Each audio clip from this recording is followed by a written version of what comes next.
Music, which got rolled into YouTube Music, which that also really sucks. But what can you do? It's Google. Who knows? I certainly don't. Anyway, let's play some Dwarf. Twitch chat, I put the marker in the chat, so the stream is going to now be recorded for the VOD viewers, so if you want to say hi to YouTube or say hi to the VOD, you can do that now. Another thing I'll say is while I do stream on 2 platforms, I do prefer you watch on Twitch. To the people here watching on Twitch, if you want an easy-to-lurk-in location, that's the YouTube stream generally. And if you want to help out the YouTube stream at absolutely no cost to you, unless you have bandwidth caps, please don't do this, you could lurk in both and increase view number everywhere, and also leave a like, and that's very helpful. Great Cornholio, thanks for the 4th month, Onio. Welcome back, Areno. Appreciate you, mate.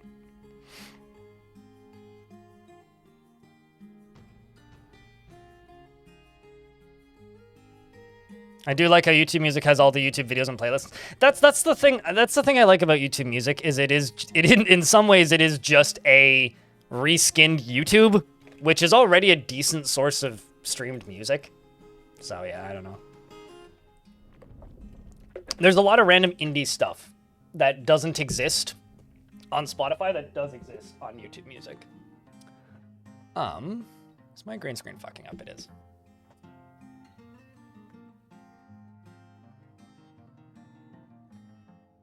That should fix it for now.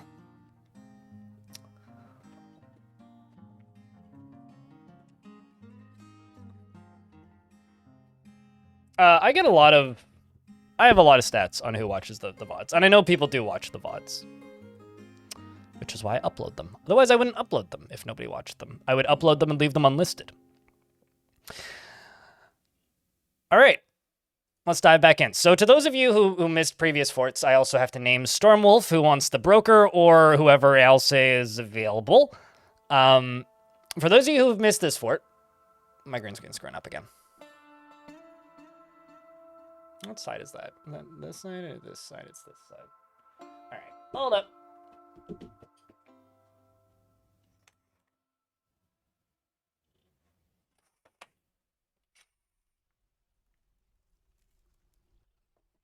Huzzah, I fixed it. For those of you who haven't seen this fort, it's largely a cavern fort. It's finally started to expand. We are in very close proximity with not 1, not 2, but 4, I think, Necromancer Towers, which has led to some excitement, shall we say. If I go up to the surface, there's another wrinkle here, which is this. Now, this is a mysterious palace. Mysterious palaces are structures that are largely built for adventure mode. Paxanom, thank you very much for that tier 1 sub. Appreciate you. Jack, can I get a round of beers for the brand new tier 1 subscription? Also, brief reminder to everybody, there are several new emotes here on Twitch. We got Crypt Meal, Crypt Rat, and Crypt Nod. I can't remember what I named it. Anyway, there's an animated version of Crypt Claire now. I'm very good at emotes, can you tell? Here, this is a mysterious fortress. The other thing I need to mention is I've adjusted a bunch of prices on merch. If you're subscribed on Twitch, you're getting a 10% discount until the end of this month on my merch store, and also stickers are cheaper.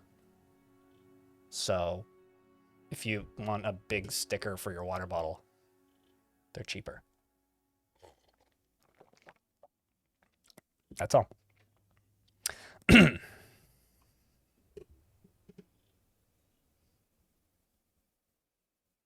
But anyway, this is a mysterious palace. Mysterious palaces are world generation locations that are mainly for adventure mode.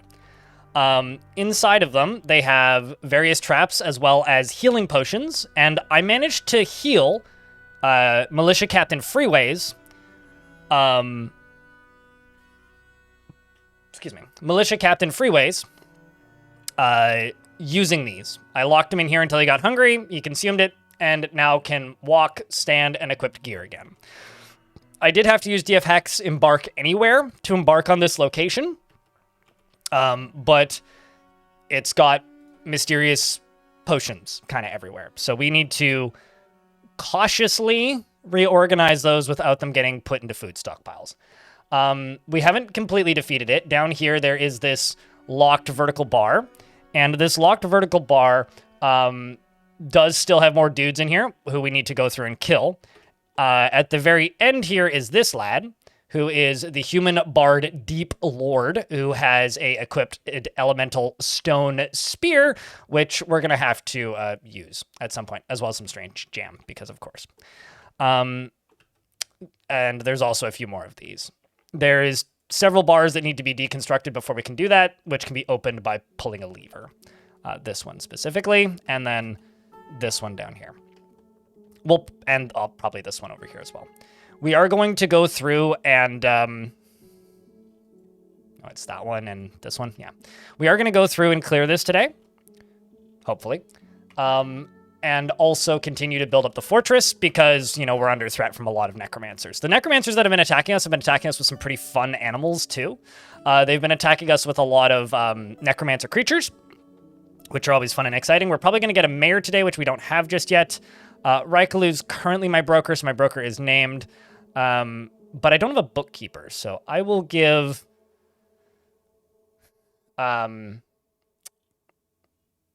There's a bunch of stuff happening that I need to address. Stormwolf, the bookkeeper, I think. So I think, Stormwolf, if you're in chat, which bookkeeper would you like? We've just been hit by a hype train, which has come kind of out of nowhere. So I need to scroll back and say thank you to everything. Great Cornholio with the Prime sub, as well as Paxanom with the Tier 1, followed by Corpus Man with the Prime subscription, and Flurry with the Tier 1 for a 5th month. Has all popped off one by one, which has led to a Tier 2 level 2 hype train, which needs $25 in bits, or 5 subscriptions to level up. So I just have to say real quick thank you, because you guys are crazy. Ral, this one? The fish dissector?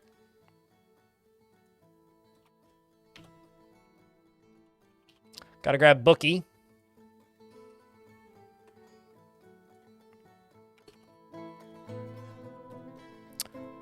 Storp. Oops. Stormwolf needs an office, I think, right? Yeah. You do need a meager study.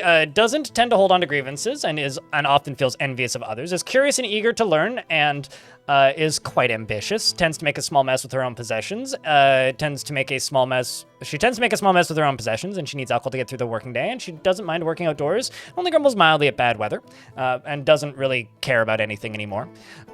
She personally dreams of raising a family, and personally thinks that the pursuit of skills in warfare and fighting to be a low pursuit indeed. Sees no value in holding back complaints and concealing emotions, and anonymous gifter, thanks for the 5-pack of gift subs. Chat, can I get a round of beers for that anonymous gifter? Hey, you got Vanzati in there. I know that person. Cheers, mate. You're watching me at work? Well, just keep me muted, Caleb. It'll be fine.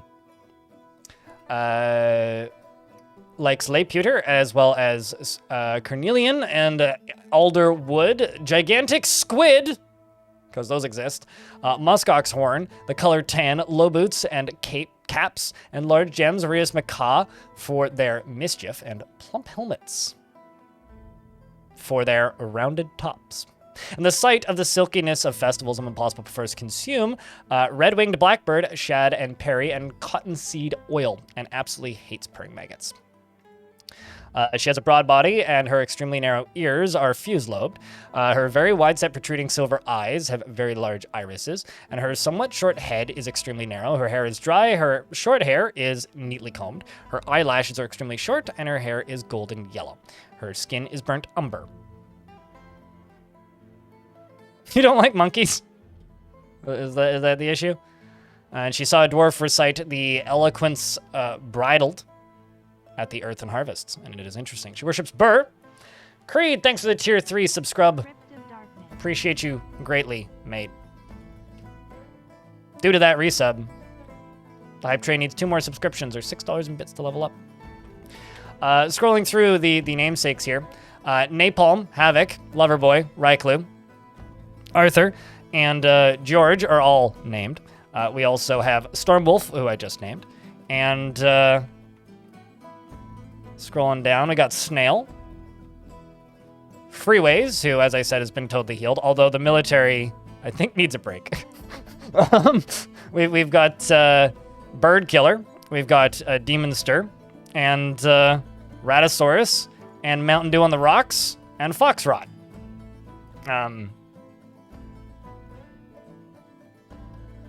Yeah, I think they need a break.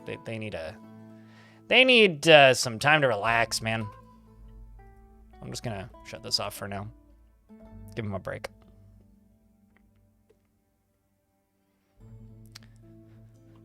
Let's see, Bookie. Bookie. Also, YouTube chat. The first person to post 3 pickaxe emojis gets a dwarf. We're gonna give you guys one today, now that we actually have some population in the fort. You probably know a bunch of poems if you're anything like... Oh, no, you don't. You know the Bronze Rock, which is a poetic form, and the equivalents, Bridled.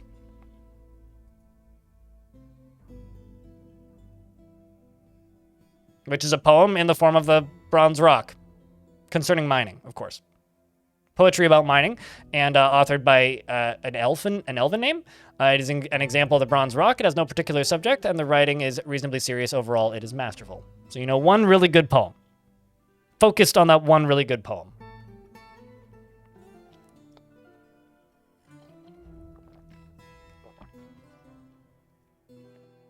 But I have to say thank you very much for that live stream. Seriously, chat. We got a bunch of petitions we got to solve because we just got a really big migrant wave. I'm also in the process of satisfying this guild, which isn't quite satisfied just yet. I also, now that I have this, do I have any thrones? I don't know. Now that I have this bookkeeper, I need to give them a office, which I'm just going to chuck into here and give to the bookkeeper real quick. I will give you a nicer one. Something I need to mention. There's some shiny people in the fort. These are Cavern. This is Big Bang. Here's the name of this man. We also have this Amethyst Man Doctor. They don't seem to actually do any doctoring. I tried. Although they do feel things at work, so maybe they are doctoring. They don't seem to feel much or think much. They don't seem to be particularly strong. We also have these war jaguars, these fierce war jaguars, as well as fierce war bears and fierce war cougars. Well, not war cougars, but cougars. They are from the hostile spaces over here, like this one and this one. But they're tame and friendly to me. So I don't know if they can have babies, but they are friends. And they are shiny, happy people holding hands. Yes, J. Martin. So we have these friendly, shiny people, which I love. We've also acquired a bunch of masks and face veils. Okay, whatever. They'll annoy them when they rot off. It's fine. And apparently, Catan has immediately been elected mayor. So we got that to deal with as well. So now we're in this situation where I've got, I guess, a whole bunch of bismuth that needs to be made into furniture. So the problem is, I discovered this yesterday. Bismuth can't be made into other things. I could make Billon, could make rose gold, or I could, yeah, simply put, I have to make bismuthite into tables because I don't have the stuff to make bismuth bronze. So let's just make tables. All right, we're going to use... Oh, did I disable it? I may have. Stone use. Yeah, we'll do that. Go here. There you go. Actually, no, not there. Work orders.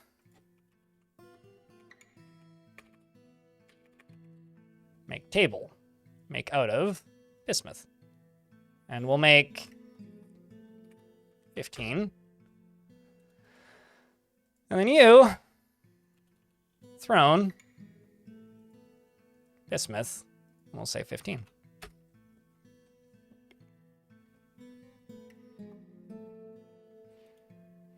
They can't breed? No. I mean, there's a lot of things that can't breed that we have. I'm not certain these war jaguars will be able to breed because they're titled as fierce. But, you know, they can now be slowly added to my militia, which is cool. And if I go here and type in the word war, I can now unassign you from there, which is nifty. So my militia is now going to have a big kitty that follows him around, which is this dwarf. So this dwarf was unable to grasp anything and unable to stand and was full of wounds. And I got them to drink a magic potion, and now they are no longer wounded in any way. It's a shame that it doesn't make them happy. I mean, they probably didn't even get a happy thought from consuming said meal. But they're now in perfect health. So that's a thumbs up.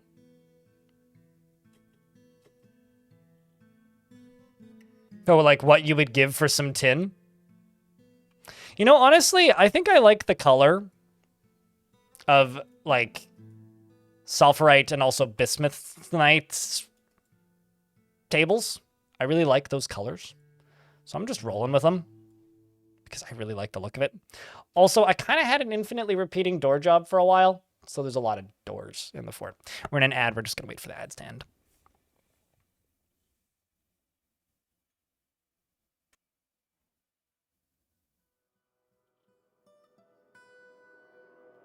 A year or so of constant training for your military squad. Yeah, that's fair. So YouTube chat. Andstringer 12? What kind of dwarf would you like? We have a good selection of dwarfs available. We've got some wood workers. We've got no stone workers because they're all named. We got some rangers. We got some smiths of varying skills and varieties. We've got several farmers who are all pretty miffed for one reason or another. We've got some crafts dwarves. We've got a fisher dwarf. We've got some military dwarves. We've got some children. We got some peasants. Any preference? Do you want a dwarf with a beard or no beard? Dwarf Fortress is the most common automatic spelling correction for Dwarf Fortress, I find.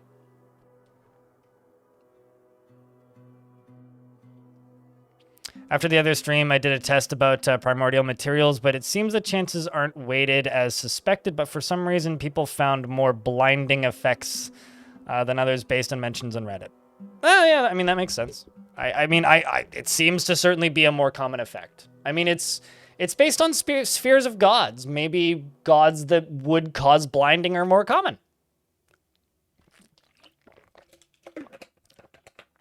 And I know that it's very limited what each world gets. I know that this world has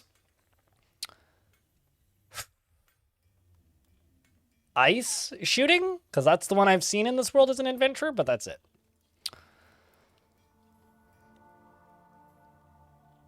You do need a metric fuck ton of doors. Oh, I'll work through them. I just have like 140 doors. But I will work through them eventually. Like that's a given. I know that much. This is my little stacked shanty town over here that I'm slowly building. So I will queue up some of these. An engraver. We'll see what we have. Well, I did state that neither of my stoneworkers are available, so I do not have an engraver. Would an armorer suffice? And would you like a dwarf with a beard or no beard? But no engravers are available. I don't generally specify them.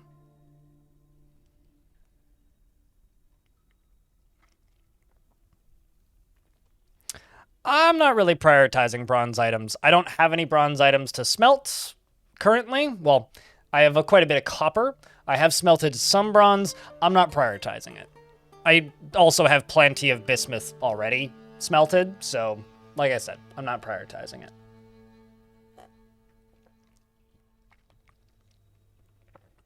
I would rather make tables.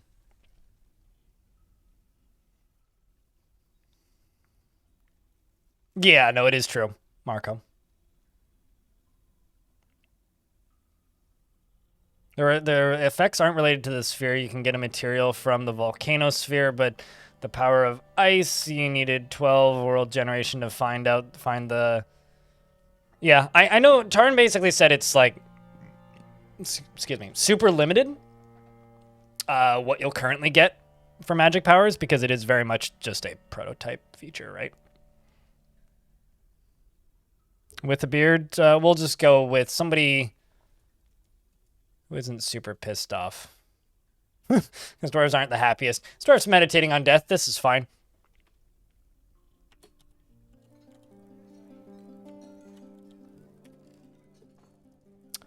Andre here dislikes receiving advice, preferring to keep his own counsel. He is not careful with resources when working on projects and often spends unnecessary effort. He lives an orderly life, organized and neat, and is assertive and tends to avoid crowds. He tends to keep things practical without delving too deeply into the abstract, and he is somewhat fearful in the face of imminent danger. He doesn't tend to hold on to grievances. He's generally finds himself to be quite hopeful about the future, and he thinks that he is fairly important in the grand scheme of things. He tends to not be swayed by emotional appeals, generally acts with a narrow focus on the current activity, and is currently more rude. When he's thinking, he clicks his tongue repeatedly, and he needs alcohol to get through the working day and does not mind being outdoors at least for a time.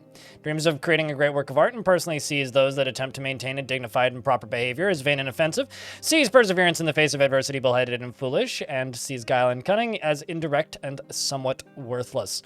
He likes alunite, tin, red diamond, and kumquat wood, the color pale chestnut, prim wisps, and the sound of the laces of silk, and the sight of the silkiness of festivals, and when possible prefers to consume bobcat, mackerel, and foxtail millet beer, and absolutely hates jumping spiders.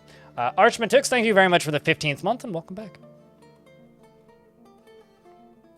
All right, so I need to make a office and a dining room for the mayor. And I'm kind of short on blocks in general. But let's use Dolomite for this first room.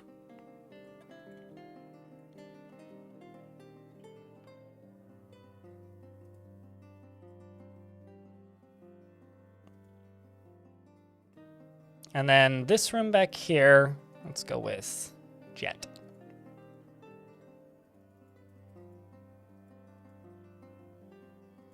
And I need to go mine out some more Jet, because I'm running low on Jet. For the front door here, let's do conglomerate for these two tiles. Perfect.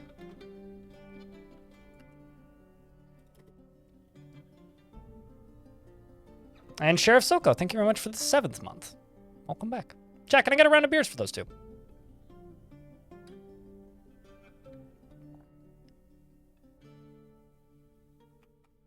And we are waiting on them tables and chairs.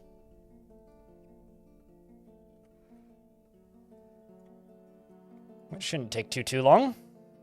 Yeah, those look nice. Big fan of that look.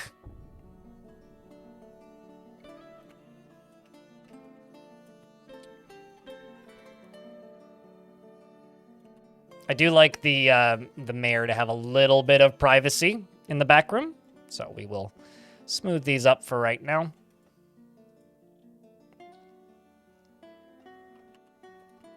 And I will throw a door. It's an earthenware door, probably one that I found. I like the look of that earthenware door. I'll give them that. It's definitely one that I deconstructed from somewhere unrelated. They're going to put all that together.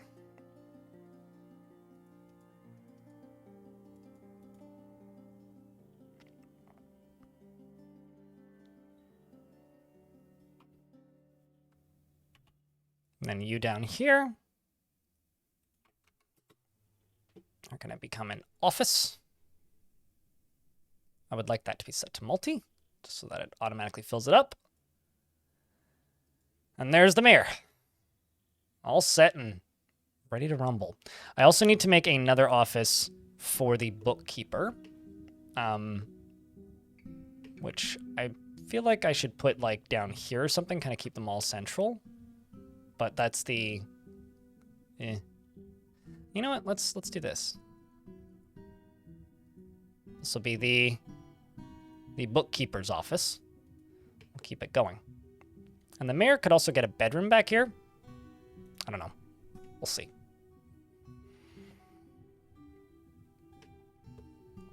Keeping them all in similar places. So I need to make temples, 3 different temples.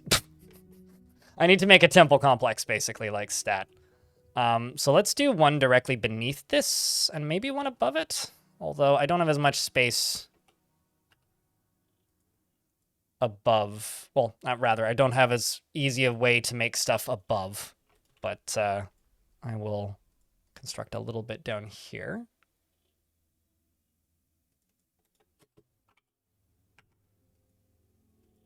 And they're basically just not making rock blocks right now, so let's just queue you up to make rock blocks. Of just whatever materials are close by.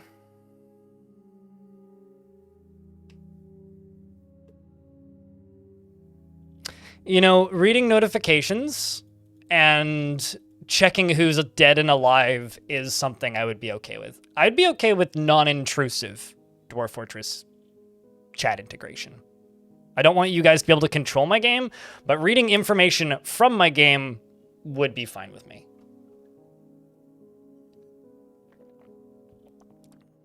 Yeah, like interactable information that doesn't require me, you know, messing with you guys. Or with you guys messing with me, I'd be okay with. And this over here is going to be a dining hall for the mayor, which is just going to be a collection of tables and thrones. Do I have any statues that I could, or instruments I could throw in here? I don't think so. I do have some statues, though.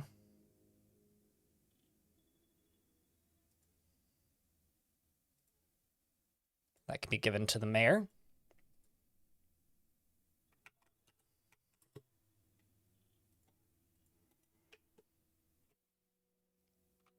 I'm also a little bit worried that this will fail, so I'm going to increase the value of that ever so slightly. And then this will be a dining hall assigned to the mayor. The mayor also needs a bedroom, so we'll have to get to that as well.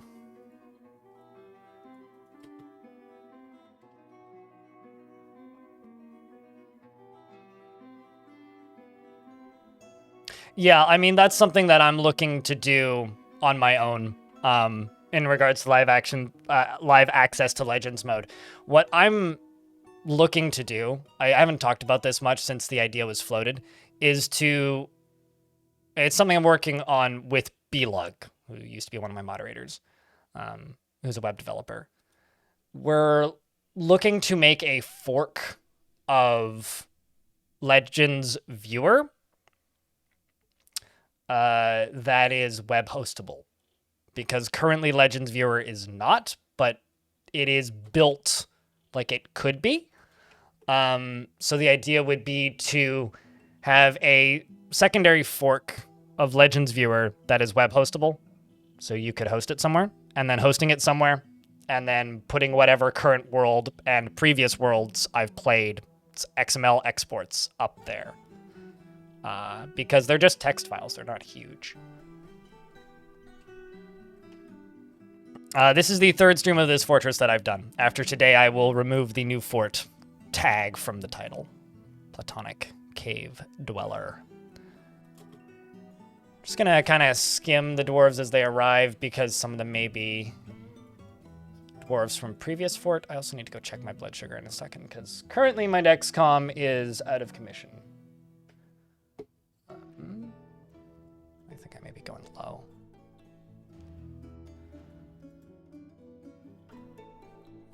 We'll just let you through. What are you wearing? Those are funny colored socks. Ah, I see. These are dimple dyed. Fancy clothing. You're a Marksdorf. All right. Never been in the military before. Dreams of crafting a masterwork someday? What about you? Dreams of mastering a skill? Okay, how about...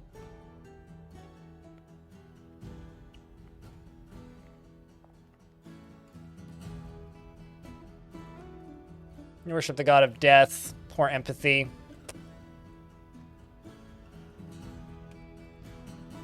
Sure. I'll chuck you in there. What you? You're a dyer. Bad with words. Tough. Tough's good. Dreams of raising a family. Doesn't like those who exercise power over others. Darren, what kind of dwarf would you like? Didn't get around to see your Obsidian Legends your thing went. It's very impractical, but can you publish those docs? They are published. Suited Giraffe published them. This was discussed pretty widely at the time. It's not, how do I put this? Reasonable to load it on a computer. It would be very expensive to host it, is the determination we've come to. But it's neat. You want one that's alive, beard or no beard? Darren.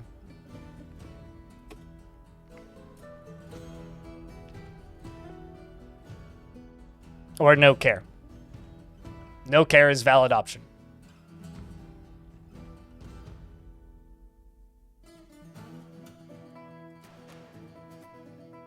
Find skill mastery with weapons off-putting. There's also some livestock. Oh, you're a hammer dwarf. Actually, a pretty good Mark's dwarf too. But you're pretty good with the skill.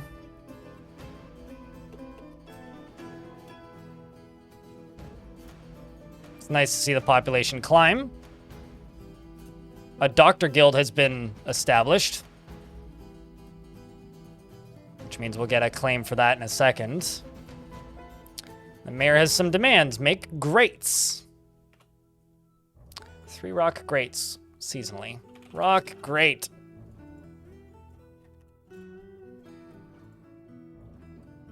Seasonally. Easy peasy.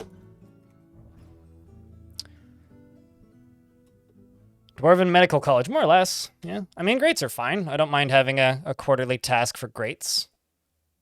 No issues there. I don't blame you for being upset there, Dwarf. And you're probably trying to yell at somebody in charge, which you did, and you're satisfied about it. And this dwarf also wants to be in martial training, and also wants to think abstractly. I need a library. Is the reality there? But let's get to those temples, because those came up first. And I don't have enough rock blocks, but I can make more mason shops now, which is nice.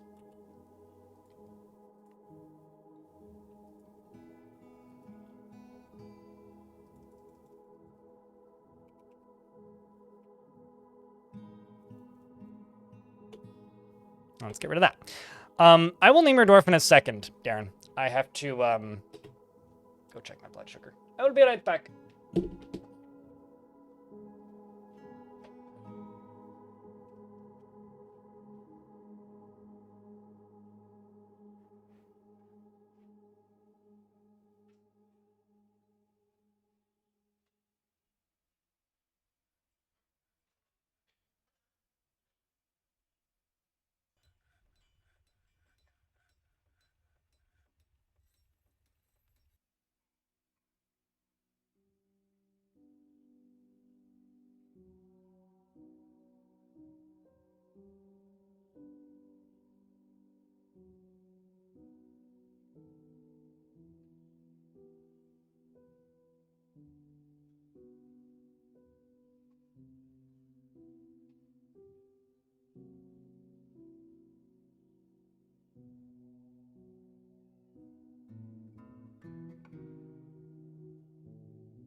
To name Darren.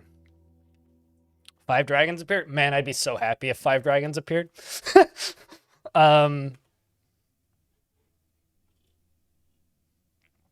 Alive with a beard is Darren's requests. Well, you're getting a ranger. Who is a adequate spear dwarf and an adequate marks dwarf. Darren is impervious to the effects of stress. Welcome to the military. In fact, you're starting a squad. I'm going to set you as no uniform at this exact moment because I think you're going to be a mark squad, ranged squad. He's impervious to the effects of stress. He is prone to strong feelings of lust. He is sloppy with his living space. He rarely feels discouraged. He tends to think before acting and is slow to anger. He enjoys the company of others. He doesn't seek out excitement. He finds helping others to be emotionally rewarding, and he tends to. He is not particularly interested in what others think of him. He tends to share his own experiences and thoughts with others. He stares intently when he's thinking. He needs alcohol to get through the working day and does not mind being outdoors at least for a time. He doesn't really care about anything anymore, dreams of mastering a skill, and personally finds the quest for knowledge to be of the very highest value. Values good craftsmanship, sees competition as wasteful and silly, and is put off by family, and dreams of mastering a skill. He likes lead, resin, opal, and muskox, as well as gems, picks, and backpacks, and catapult parts, and Cody men for their curiosity. The words of the amethyst of iron and the sound of the tulip of sparkling and the sight of the meandering lyrics of impossible prefers consume. Grasshopper, bilberry wine, and cicada seed and acacia seeds. I think that's how you say that. Not cicada seeds. And absolutely hates slugs. I'm just gonna go plant these cicadas now. Has 2 kids and worships the god Burr. Is a member of the sect of Amethyst. I'm gonna see if I can make the Amethyst men leader of that religion, because that would just be fitting, right? And you now run a squad. Welcome to the fort. Pigminder, hello. Can you ask me for a tip? You built some taverns and a temple, but your dwarves barely seem to use them. They still have lots of unmet social needs, especially for the temples. What are they doing? So they barely take breaks. Does that track? Yes. You have to lower down the number of work orders, lower down the frequency of the work orders, or just simply hit T and pause all the jobs for a bit every now and again. They do need breaks. Breaks are crucial. You need to give them breaks. So that would be my tip of the direction to go, would be to give those dwarves some breaks, man.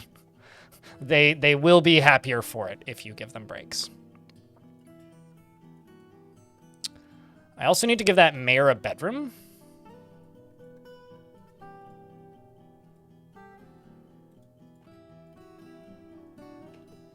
Is Foxrot a founder?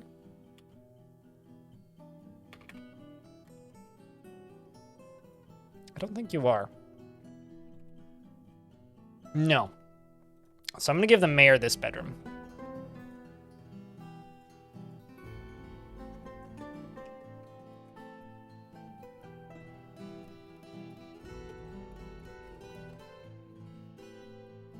All right, you're the manager. Does George have a bedroom? Yes, you do. Okay.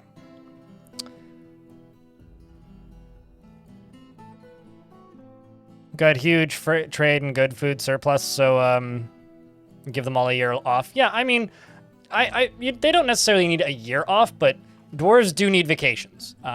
This is it's one of the reasons why they removed the idlers icon, because a lot of people want the idlers to be at 0 all the time. You don't really want idlers to be at 0 all the time. Idlers are people indicated with no job.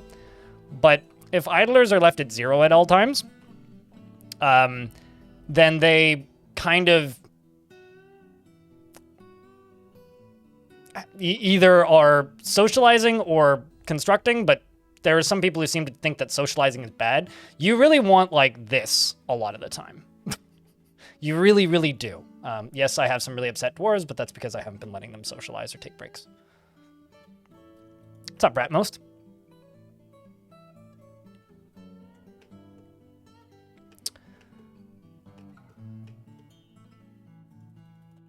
So this is going to be the sect of Amethyst. Just going to go right here. Let's just assign this.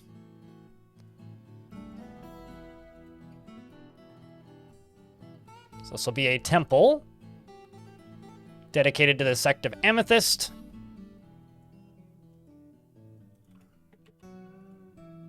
Probably don't have statues currently.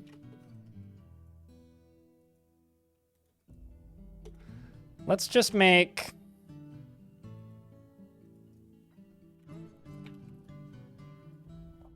Let's make 3 gold statues.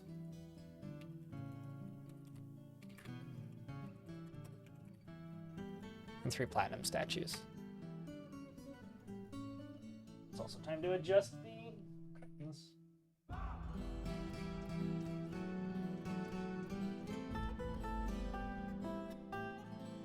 You built a sick-ass temple to the god of wealth with gold statues and fortress and treasuries on display. But you've never seen anybody in there. So dwarves will go to the nearest temple that is available to them. So a lot of people build these generic anything goes temples, right?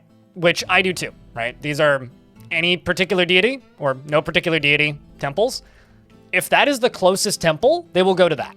So the reason you never see anybody in there is because if they've petitioned for it, there's actually enough people for that religion to be represented in your fortress. If there isn't, then nobody's going to go there. And if there is a closer temple that is just anything goes, they will just go to whatever's closest. So likely what's happening is you've encountered a situation where there's just too much stuff close by. I'm also going to start up some gem cutting.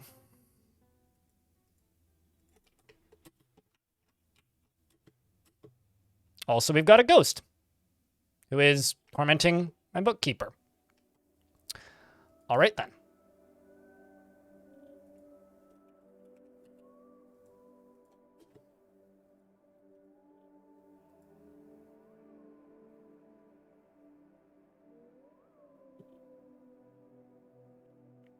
Putting items and stuff in it. Tables and buildings have value. Decorations, statues, put items on display, engrave the walls and floors. That's how you increase the value. Like, this item has a value of 20, right? Whereas this gold bar has a value of 200. This gold altar has a value of 1,000, right? Like, you want to make nicer, higher value items for higher value areas. What was I doing? I was doing a thing. Slab.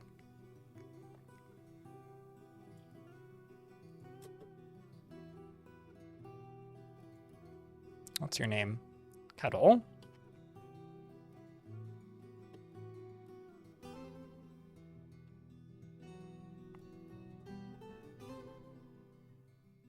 But yeah, expensive decorations is a good place to go, generally. Life's pretty good. Ratmost, no complaints. Can you also make your temple a crypt? Why not? I was thinking about maybe doing that with the god of dust. Or the god of death, rather.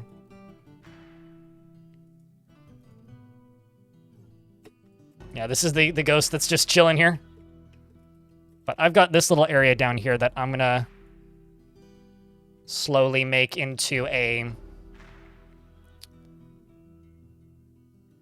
How do I word this? Old tombstone site.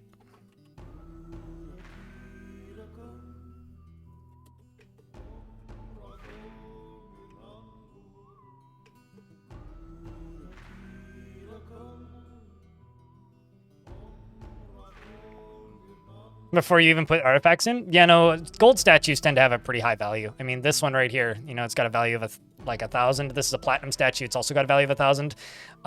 If you encrust them with gems, then the value just skyrockets too.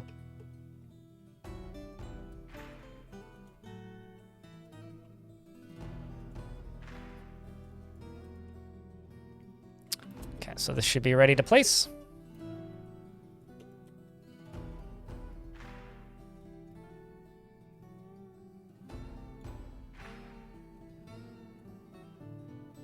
I mean, I wouldn't individually assign them to be part of the temple. I would just connect the structure to the temple. Like, why? Like, I mean, I've got these, which are about as close as we're going to get.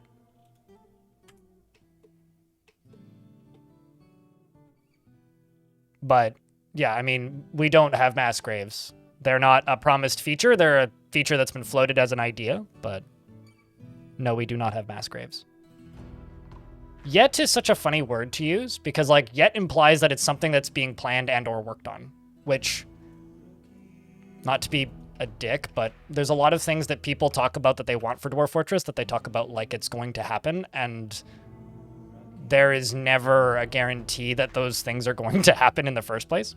So it's always this kind of tricky spot to be in where it's like, well, is that even a planned feature? Because I'm not sure that it is.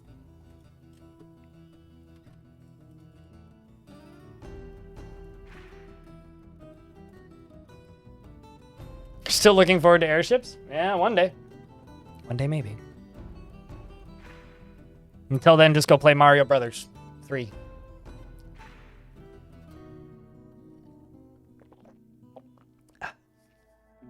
Since we're in an ad break, I just want to remind everybody, if you are interested in purchasing a mug like this one, I changed the prices of a bunch of them. The discount code at checkout March will get you 8% off your full order, as well as if you are subscribed on Twitch, you'll get a 10% discount. Exclamation point merch in the Twitch chat. It should be in the description of the YouTube stream. Vile mugged. The prices have dropped permanently.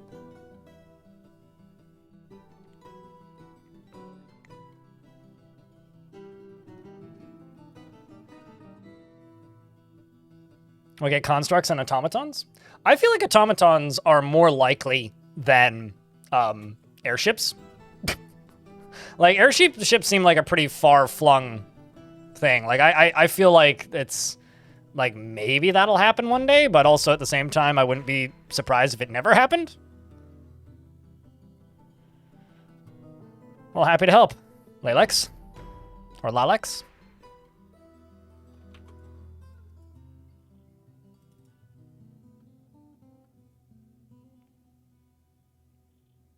No more loss of space? Well, throw body into volcano and make... I don't know. I really like the way burial works. I do agree that I wish it was easier to assign them, but personally, I like having to manage the dead.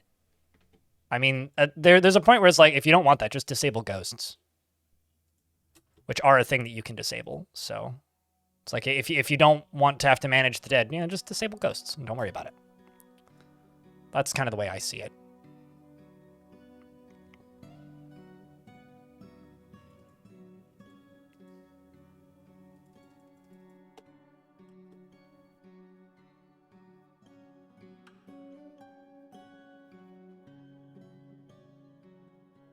Good luck cooking on lava without turning it into, you know, a charcoaled mess.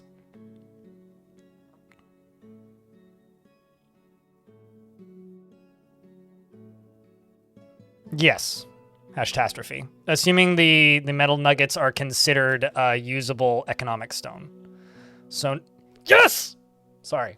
I was like, this is the god of jewels, and they're called the sect of amethyst. I want to see if I could make an amethyst man into a religious figure, and it doesn't let me do it. Oh, I'm so sad. Tisk. Oh well. Strixa, you are now the Holy Gorge. Can I make them into a performer? Probably not, right? I can make them into performers, though. All right, well, I'll make them both into performers. I wonder what they'll do, if anything. It's the happy middle ground. Seems like one of them is going to go hang out. Maybe they'll learn to sing. Come on, Amethyst people, go sing. Stands around being Amethyst. All right. We've got that. That's one down. Now I got the Order of Dust, the Doctrine of Bronze, and the Company of Suns, which is a good name. This is currently my hospital. This sucks as a hospital. This is my militia barracks. I'm thinking I'm going to build a new hospital over here. So I'm going to start building a hospital over on this side.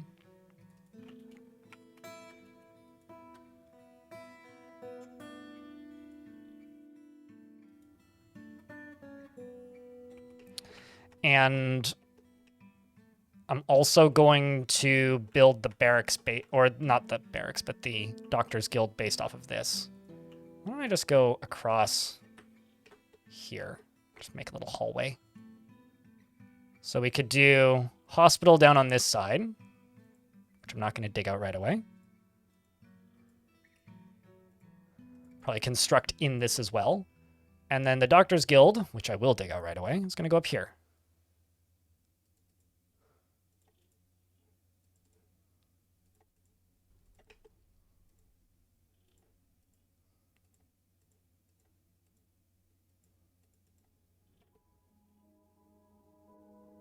Did you say amethyst men? Yes, I've got two tame amethyst men in this fortress because we started on a mysterious palace that had a population of amethyst men in it, and they are friendly to me for some reason. And I'm choosing not to worry about it nor ask why. The reason is this is not an intended feature. That's why.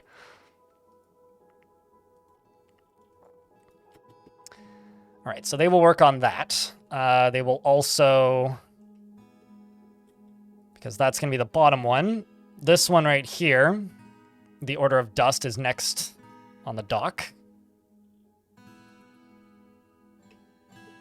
So I'm trying to decide where to build the next part of the, or the next temple. Oh, maybe the Order of Dust could go here, and then they could have a lookout over the graveyard, which is down here. So why don't we put the Order of Dust right here?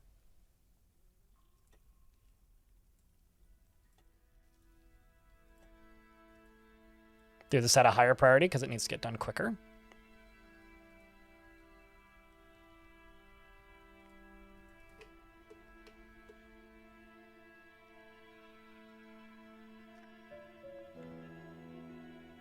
Feels good in your hand? Well, I mean, they're right above where bodies get dumped, and right next to the tomb. In fact, I could give them like an open patio space here for the tomb field. I think that's nice. I mean, as nice as a temple dedicated to death can be. Why don't we actually do this a little flatter here? Uh-oh. Missed a corner there. And also, I will let them dig this up here, because these look kind of ugly.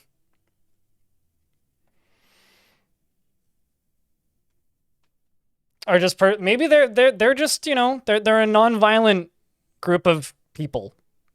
Rocks. Shall we? They're non-violent rocks is what I will say about the amethyst folk. The folk of amethyst. So we've got the god of death and then another temple to the god of gems and jewels. Which I may actually convert this. Ooh.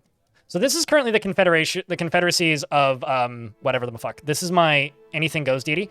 I think I'm going to reassign this to the Doctrine of Bronze. Yeah, I'm going to do that. So I'm actually just going to click on this and go New Temple and say the Doctrine of Bronze and also give them this. And I will build another anything goes temple. Oopsies. I will reassign this to the Beige Sanctuary. It's kind of metal. And I will reassign this to, or not, I will assign this task to somebody who will be around. Ooh, you're a skilled flatterer, but also my surgeon. I think it's funny that the amethyst people are religion agnostic. I kind of really like that, actually. Let's give it to the cheesemaker. And I will make one of the two amethyst people a performer in here. because this is the same deity. They don't seem to perform, but they do hang out. So they just chill. They're just sitting there vibing. Is literally all they do. Then over here, this is going to be new office for my bookkeeper.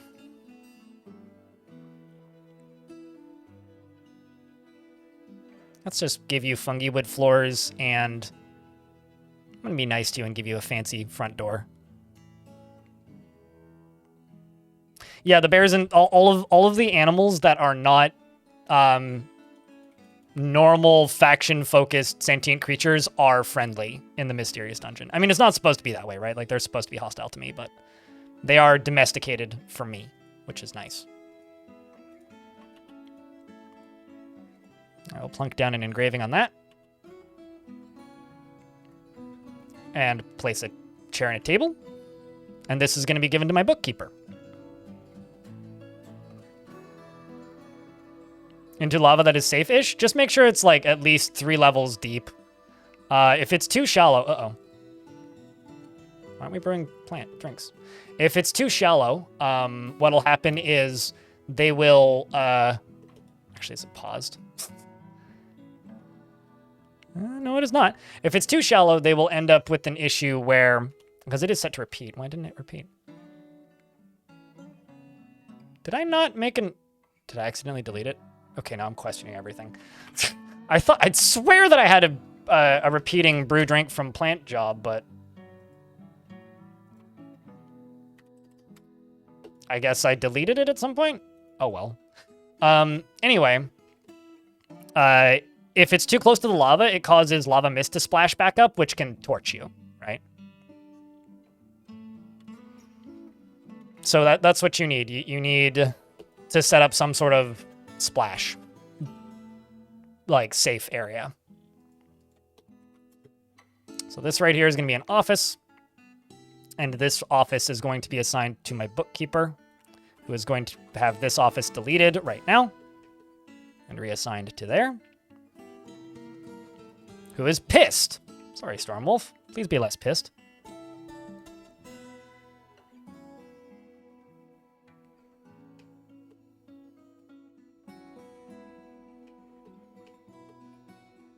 Yeah, no, it's literally just like backwash of the lava coming up after they, dump whatever item it is into said lava and then torching themselves. It's not the brightest Dwarven moment, that's for sure, but, who would expect lava to splash? I certainly don't. You enjoy being angry at the world? Well then, live your Dwarfy life, I suppose.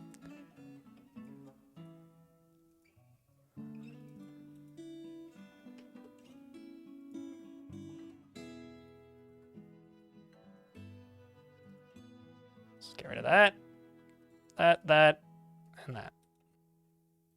And all this. They don't need to smooth the floors because those are going to get constructed over probably, but, they like it, so might as well let them do it. You're down here melting random metal objects, which is a lot of copper. A lot of copper. You're over here making statues.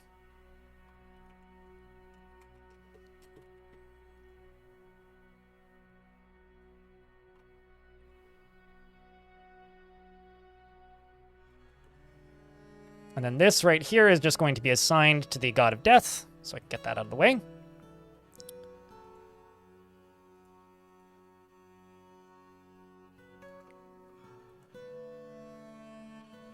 It's a weird shaped space, but hey, we'll make it work.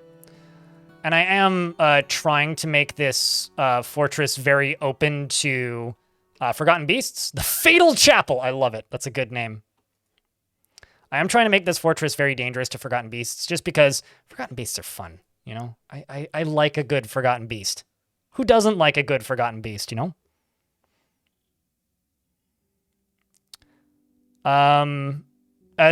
grazers, Ranger Rick, so they need to stand on grass. So I would put them in their own burrow, or put them in the military, and just make sure that they have grass to stand on. Rhino people are like elephant people like that. They're grazers. So in order to keep them alive, you have to allow them to graze.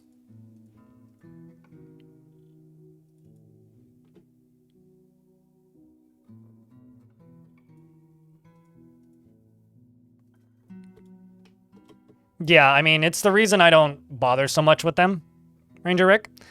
In my vampire fortress that I had before, my warthog people were in that situation as well. The Forgotten Beast Nagopex Lekamiso has come, a towering one-eyed hornet. Oh, fun. It has a spiral shell? Has a spiral shell, and it appears to be emaciated. Its archer exoskeleton is leathery. Beware its poison sting. Well, that's fitting. Can it access my fort? It is in the lower level. The godforsaken echo. But it can fly out. Because right here is a way in and out. So I do have to keep an eye on this sucker. I do, in fact, have to keep an eye on it. Let's throw this necromancer down here.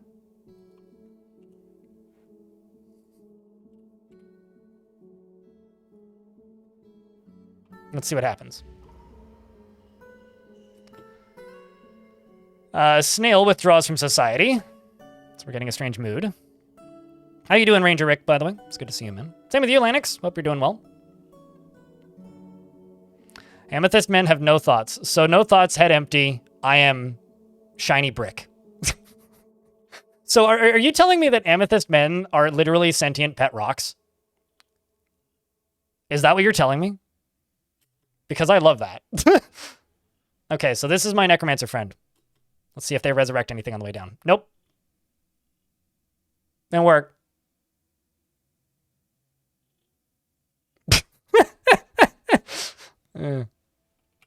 Effective. I like.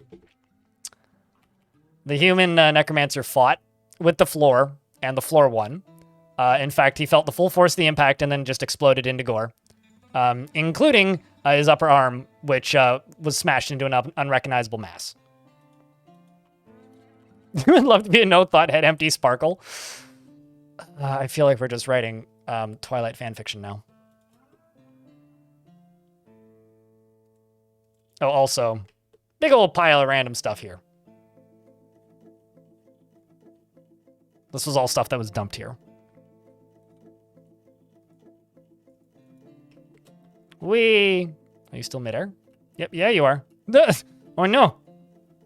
Well, are you going to continue your unlife, or are you going to splat?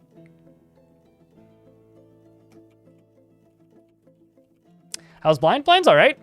Blind slept better last night than he has in recent nights, which is good. So I'm feeling good in that regard. It's nice to sleep better than I have in recent days. But aside from that, you know, woke up on time, listened to FM radio for a minute, and now we're throwing... Uh-oh. So their wings do work. I don't know why I'm surprised by this, but I kind of am. I need my squaddies to get over here and turn this guy into paste. All right, so duly noted. Their wings do work.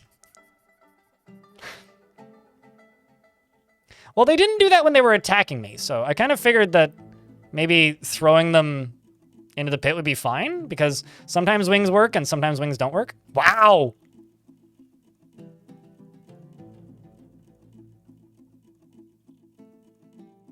This fucking guy, man.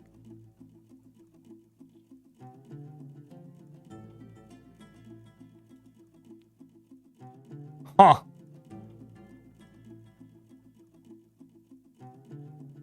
Are you going after the... Why must you kill the wild boars? What'd the wild boar do you? I mean, they're no longer sieging, so he's going to try and leave the map. Which, there he goes. Oi! Wow. Huh. Anyways, I wonder where that beast went. Also, it appears that Snail's already begun a mysterious construction at a stoneworker's workshop. Has claimed dolomite, rock salt, moss opals. I presume that that's a Forgotten Beast bone because of how many bone it is. Cave spider silk. Cool. Any idea what you'll make, Snail? Actually, Snail, what religion are you in? I'm asking for future science. You remember the Order of Dust. Excellent. Excellent. Very convenient.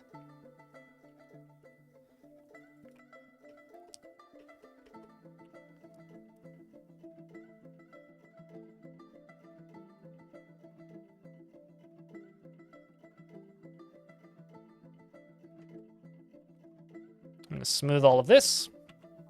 I'm going to go over to here. Chuck down more rock salt.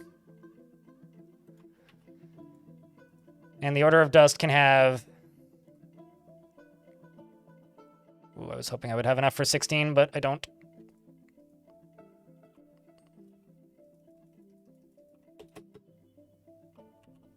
They'll also get a door over here. Ooh, I've got probably a bunch of vertical grates slowly getting built.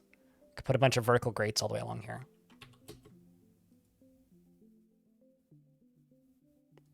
All grates, like this.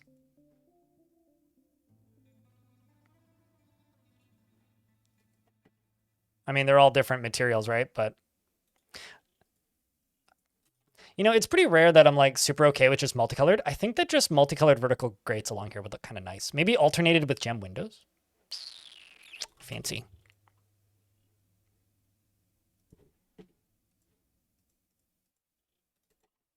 Yeah, let's alternate these with gem windows. It'll take a little bit for them to build them all, but...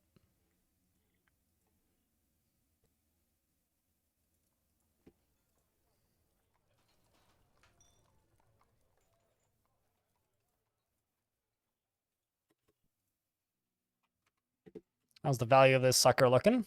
It's getting there still. Let's do tables. 3. 1, 2, 3. Let's also do a chest. Something at a slightly higher value. And then once all these statues and things arrive, this will be high enough value, no problem. Probably another door. Another door would be great. Another door would truly be great. I'd be a-okay with another door. Nope. It's bed. Erish Snail, one of the 7 founders, has created Mondu Stolkid, a dolomite bed, and claims it as a family heirloom. Well, congratulations, you've just earned your brand new, super comfy orthopedic bed and mattress, which is going to be placed in your grand holdings to increase the value even higher.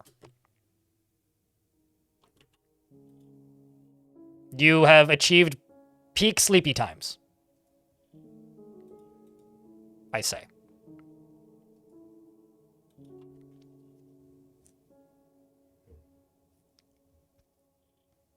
Apparently you have a Durantip DEA impersonation scheme going on at work from callers. Oh. Why? The bed in question is a dolomite bed. All craftsmanship is of the highest quality. It is encrusted with oval dolomite cabochons and encircled with bands of Forgotten Beast bone and cave spider silk. This object is adorned with hanging rings of moss opal and menaces with spikes of rock salt. Is anybody else just sitting here waiting for that Forgotten Beast to just show up in the fortress all of a sudden? Or is that just me? And the Holy Crypt here is going to be Mountain Dew on the rocks! Congratulations. Adil.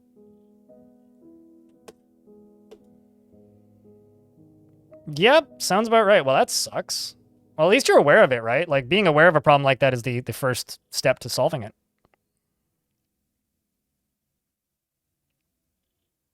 I would do metal floors, but we're still a little short on the metal. Alex. Speaking of floors, since materials are increasing, I can increase my my metal production program here.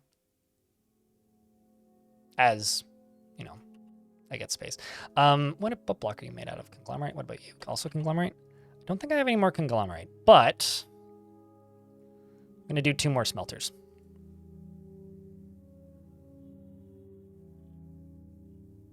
And I do have a little bit of bronze now for my smelting, so.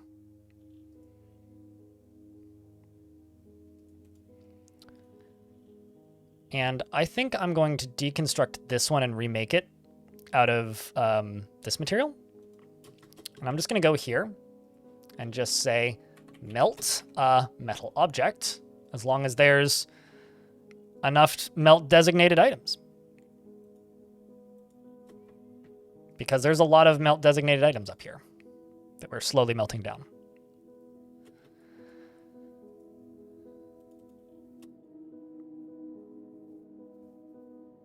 And then this also needs to be upgraded, and you need to be moved.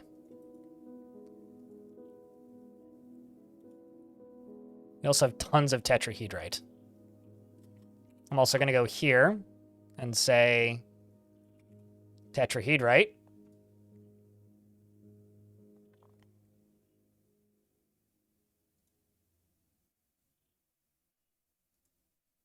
If the number of silver is less than 5, and the amount of tetrahedrite is greater than 10, smelt tetrahedrite.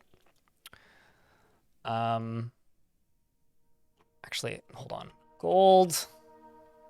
How much raw gold do we have? 4 gold nuggets. Platinum. Got 4. So I'll just get you to do that. Just smelt that. I'm also going to make coke from lignite. No, not that one. If amount of lignite is greater than 4, we might as well just smelt it. And I'll just do that monthly.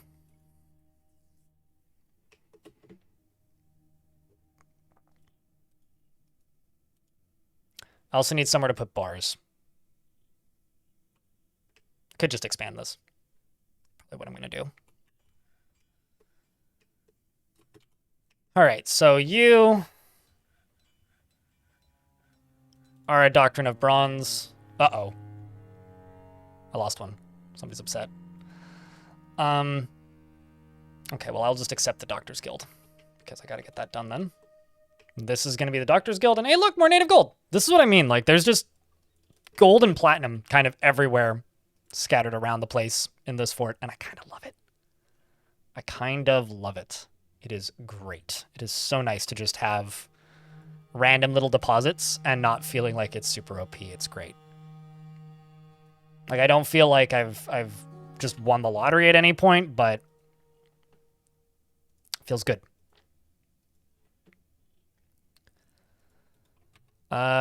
So this is just going to be assigned as a Doctor's Guild, and I will build it out as the value go up.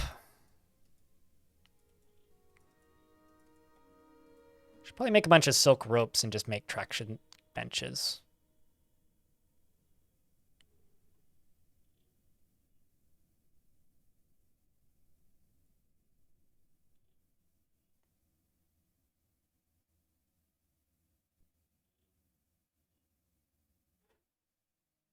Which is the emote that Elfie being made? Lennox, I'm not seeing it for some reason. I don't feel like scrolling up too far.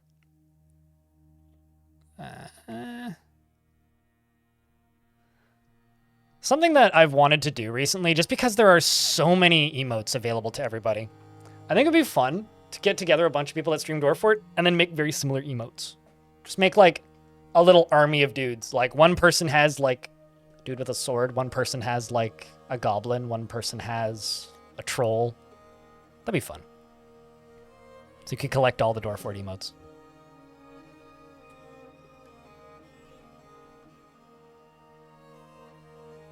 Just because so many people, myself included, just have shit tons.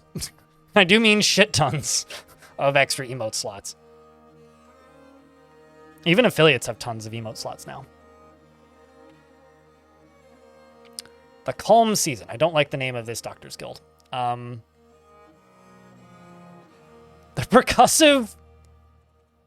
No, that's the Persuasive, not... Hold on. Actually, is the Persuasive Healer's a good name, but... Percussive is not... Chat, I need a funny name for the something healer. What's a funny something?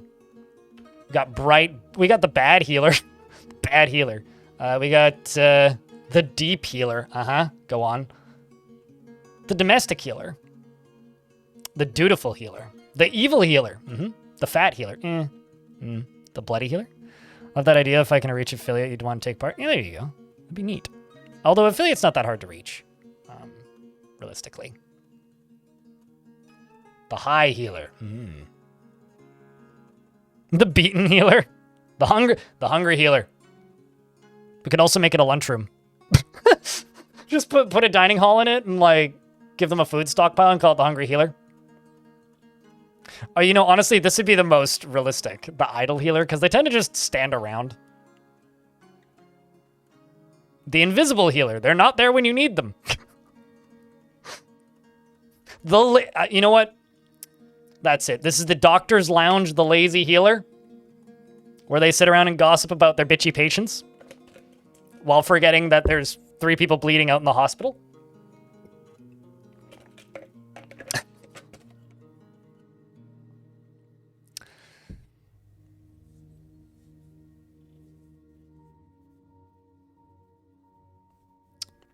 Lazy's appropriate. Yeah, especially for Dwarf Fortress. I would unpause game, but we are in an ad break for some people, so I'm going to wait for the ads to finish.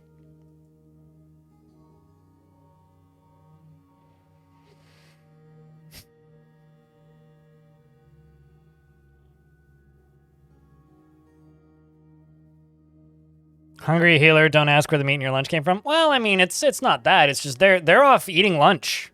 They're eating their plump helmet roasts and their, I don't know, hen egg lunchies instead of, you know.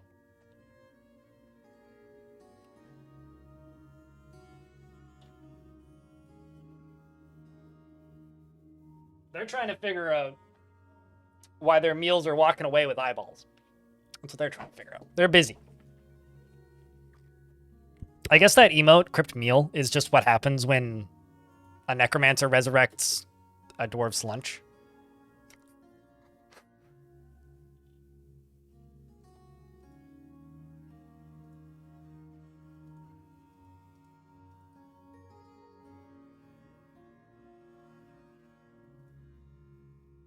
These will all be windows.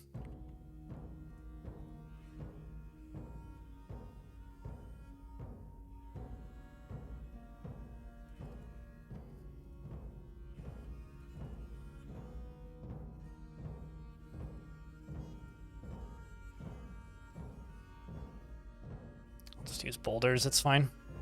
It's just floor. Let's throw in 2 doors. I can also tell them to start digging out this. Uh-oh. A dwarf was found dead. I wonder why. I actually don't know why.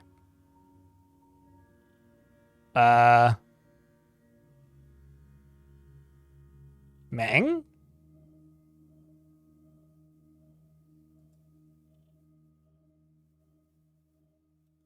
Is somebody tantruming?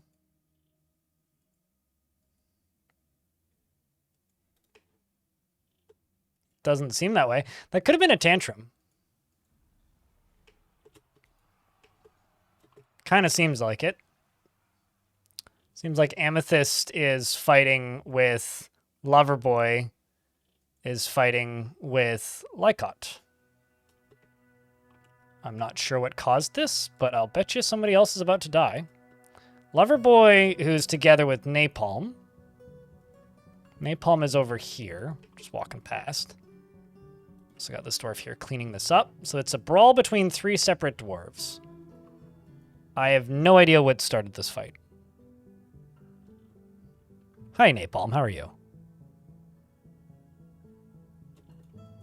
But it doesn't seem like it's ending.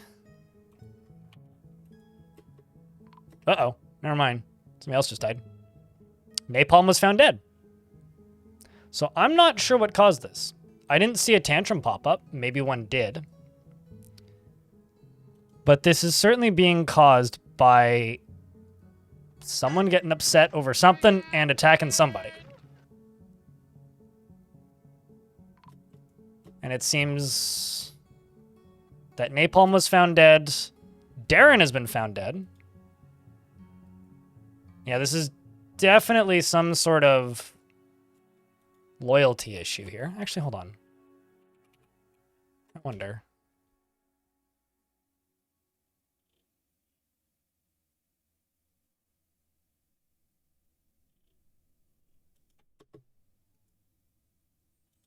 That was actually a legitimate loyalty cascade. Wow. We lost 2 founders. Arthur and Napalm.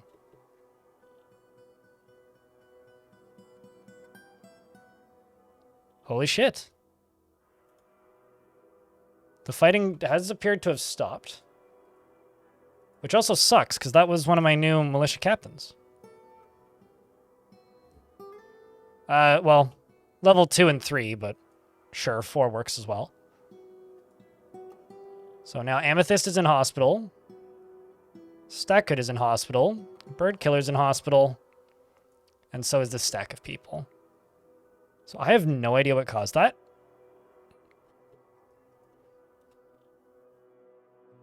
That's kind of whack. The founders are the starting 7. Volvo file.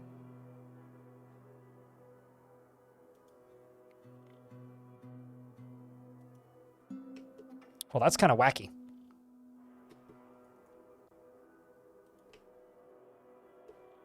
It's also time to start planting other plants in the other garden, because the main one's running low. And also go out here and harvest a bunch of other plants. And also I'm going to need to build another brewery, which I'm thinking right here. Be a good spot. Wow. Yeah, that kind of caught me off. I wasn't really expecting that. I don't even have a tavern keeper. I wonder what caused that. Holy shit.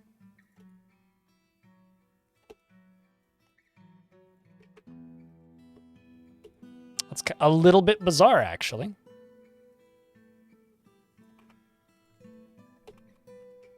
Like, I haven't seen fights like that break out in forever.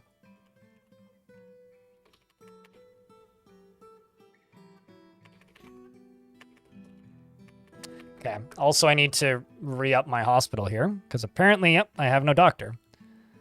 Let's chuck you in here. Adil. Stackhood is, I think, injured right now. So we'll just toss in a peasant. For surgeons, I'll throw in this dyer. And for bone doctor, I'll throw in you. Although I just removed you, I guess. Also chuck one of my military dwarves in there. Damn, dude. You heard bird, not Bert. B-I-R-D. We had a Forgotten Beast who happened to be a bird, and I named the dwarf that killed it because I basically soloed it. Bird Killer. Also, hey, Bert. Hope you're doing well. Can a were creature potentially infect the entire map? Yep. Anything that is intelligent that gets bit by it becomes a were creature. So absolutely they can infect the entire map. It's pretty brutal.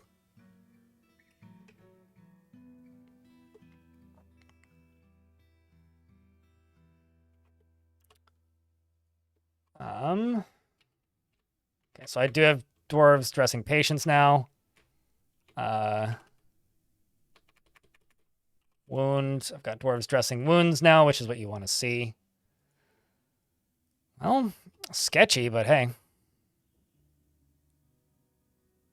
At least it ended quick. I'm also going to go down here because that was, what, 5 dwarves that died?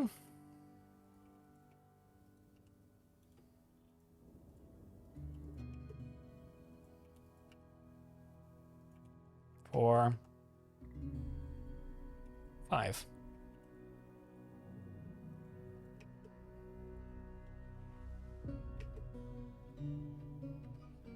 Bert gets a dwarf. Bert, what kind of dwarf would you like?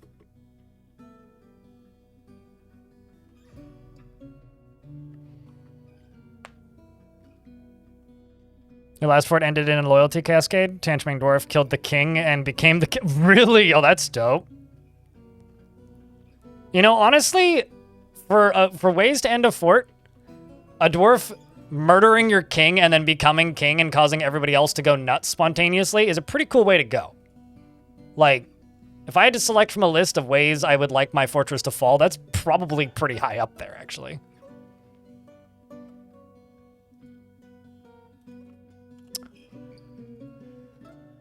Let's go rock, coffin.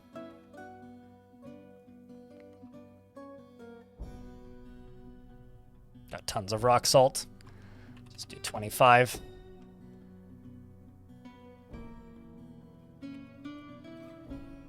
These are going to take a little bit to get constructed.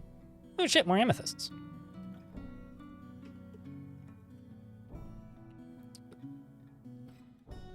It also turns out I think a bunch of my miners are injured.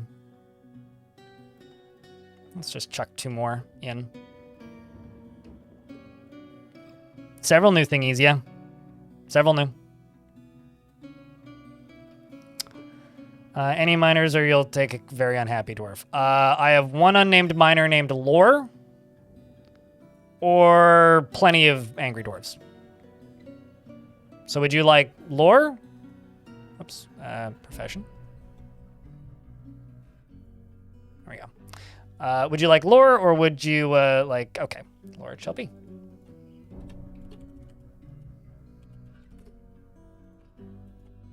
Bert is unbelievably stubborn and will stick with things even if minor difficulties arise. Sorry, I'm still typing in that screen. And also, thanks for the follows. I do see them, I just don't have a notification for them.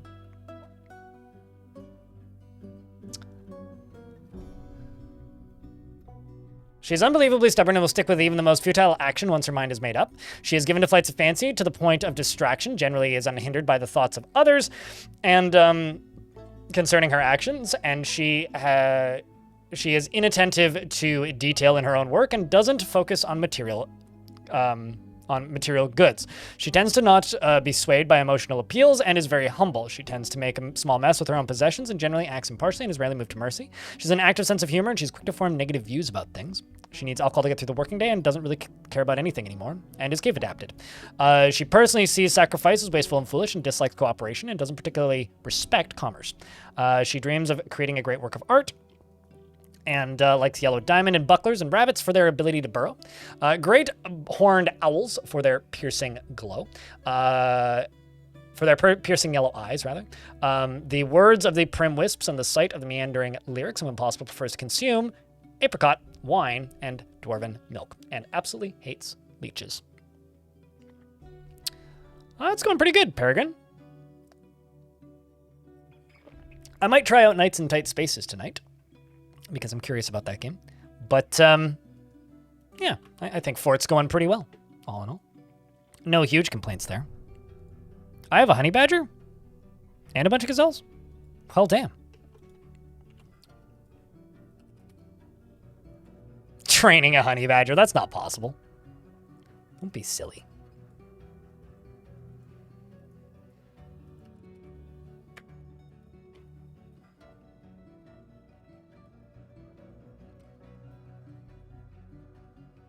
They really are being very slow at this.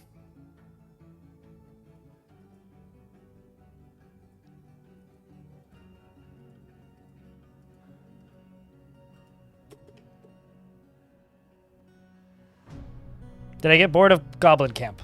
No. I've only streamed 3 days a week. I streamed it last week. I'll probably play it if not today, then tomorrow. But what makes you think I got bored of Goblin Camp?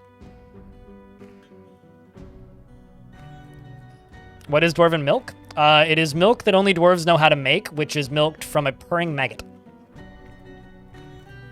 But just because I haven't played a game in the last 72 hours doesn't mean that I've gotten bored of it. If I've actively stated I'm not going to stream it anymore, I'm bored of it. And the last time I streamed Goblin Camp, I said I was going to stream more of it. So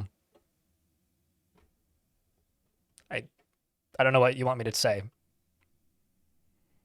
Just because I want to try something else out doesn't mean that other game bad. Anyway, that's just an odd leap to make, I guess.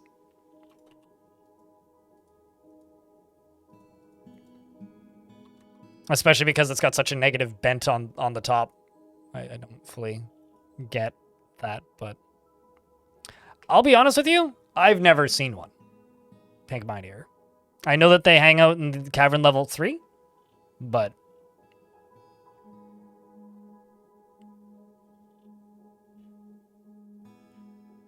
I know for a while there was a bug where they just didn't appear, and then there was another bug where you couldn't actually milk them. But I've never successfully made Dwarven milk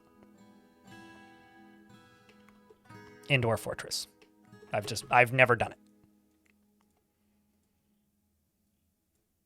I don't want nearest material. I want blocks. Why we have no block? What the fuck?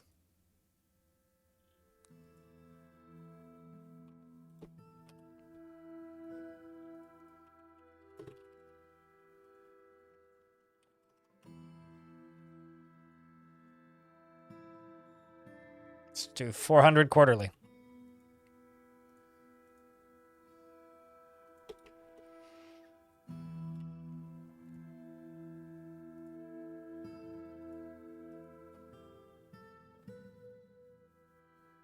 I don't really want to just use dolomite. I guess I'll use these.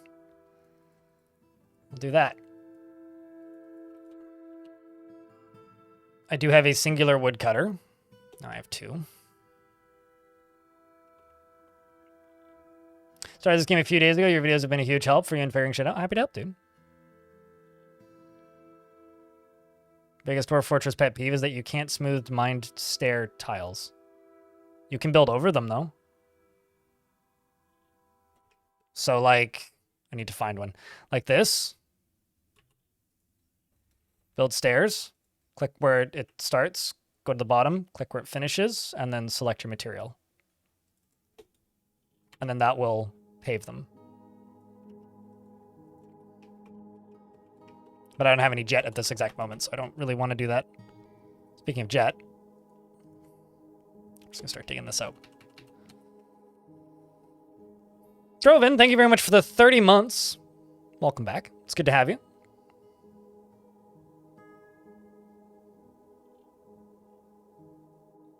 Yikes, Darksan.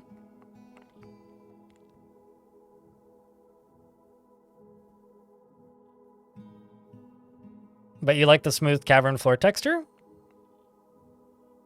Well, I mean, clearly you just haven't, like, learned that other colors are pretty.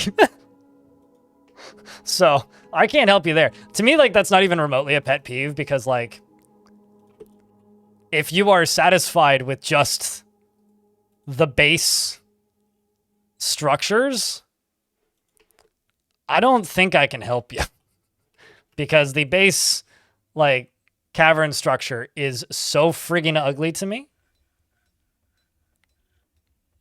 that I will never use it, so I cannot empathize with this pet peeve, unfortunately.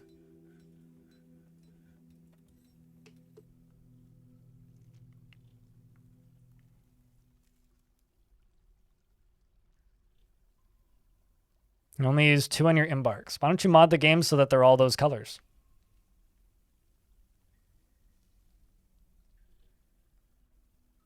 Are you playing in ASCII? Or are you playing with graphics on?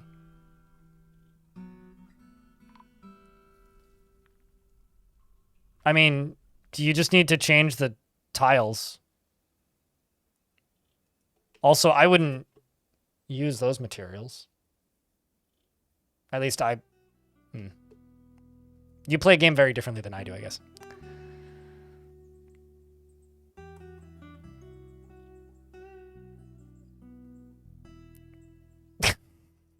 Careful, I will ram your editor. With a, I don't know, a Fiat. Something not threatening.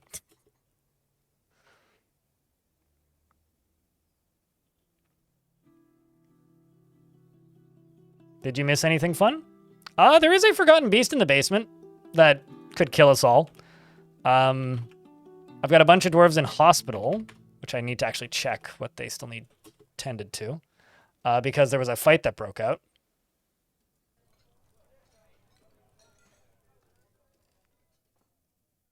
Needs cleaning. Okay, well, at least someone's doing that. What about you? Needs cleaning. Yeah, well, probably also needs more buckets, actually.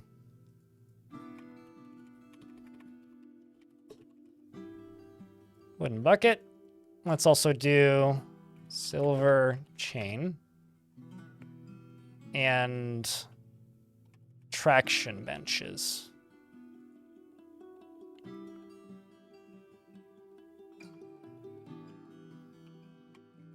I mean, it's like every single publication in the world has a selection of RAM editors. I mean, how else are they going to make sure that all of their I was trying to think of like a goat pun, but I'm blanking on what. How are they going to check all of their articles for accuracy without their RAM editor bleating in the corner? Am I not cutting Mo gems? I must have canceled it. Tisk. Get back to it.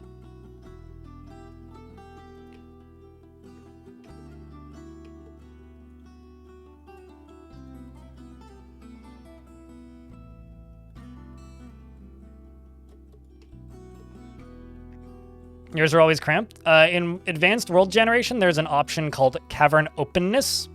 I always increase the cavern openness if I want to do caverns like this. By default, they're quite cramped. Yes, they're very cave-like, full of stalactites.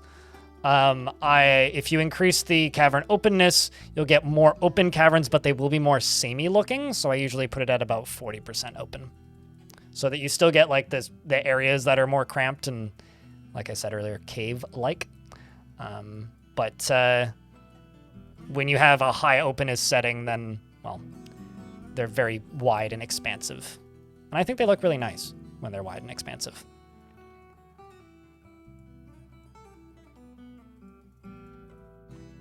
I'm excited for this trading. Also, now that I think about it, the Necromancer Towers haven't attacked me in a minute. That's nifty. It's nice of them. I don't mind.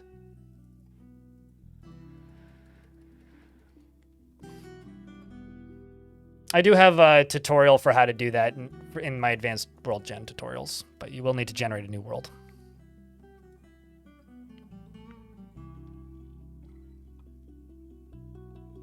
Have I ever done any playthroughs with mods in DF? Yes, I have, just not in a long time. I used to like total overhaul mods quite a bit. I've never really liked just chucking in the small piecemeal mods because, I don't know, it just kind of feels weird to me. But there was a period of time there where I was playing some overhaul mods for older versions of the game, but I stopped doing that. With the main reason being most of the overhaul mods now require, don't require, but don't have tile sets associated with them. So because they don't have tile sets associated with them, you kind of run into the issue of, well, a lot of people can't watch because I suddenly have to play this in ASCII because every single sprite should be different. Otherwise, it's just wrong. So I just kind of don't bother. Really, or I haven't really bothered since the premium version, because modded playthroughs are something that the audience wants, not something I particularly care about. Like, it doesn't change the gameplay from my perspective enough to be something that I go out of my way to seek out. That being said, I'm curious about the stuff that comes out of the more recent updates to... I'm curious about what's going to come out of the updates made with the Lua changes in modding. Curious about that. but we won't know for a bit. You can do lots of stuff in Advanced World Gen. The thing for me is, like, Dwarf Fortress has so much in it already that a lot of stuff is just kind of, for lack of a better term, lost on me. Like, genuinely, like, a lot of it is. Like, it doesn't do anything for me. So if something, you know, doesn't feel worth it, I just kind of don't bother a lot of the time.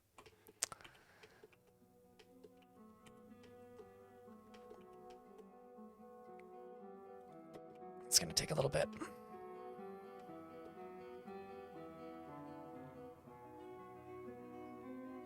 Although I will say, Necromancer Tower Start or something, I mean, you wouldn't even need to mod the game to do that. You just need to know how to locate things in adventure mode and find it yourself. You can do that within vanilla content, which is why, like, a lot of the mods that people suggest to me too are just mods that make it easier to access vanilla content. Whereas I would rather earn that thing. You know? I have a feeling the era of blind playing with mods is gonna happen soon, though. I mean, like, I was looking at a mod last night, which is this. Tougher Bodies. This is a rebalance for unarmed combat, which is interesting to me, because, like, right now, with, like, a punch, you can basically just, like, falcon punch a hole in someone's chest, which basically makes that significantly less likely, which is interesting. So stuff like that. There's also another mod that allows...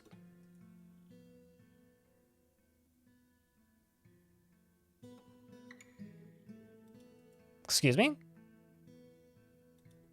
Why'd you kill my animal? Oh, was this one of those situations where... I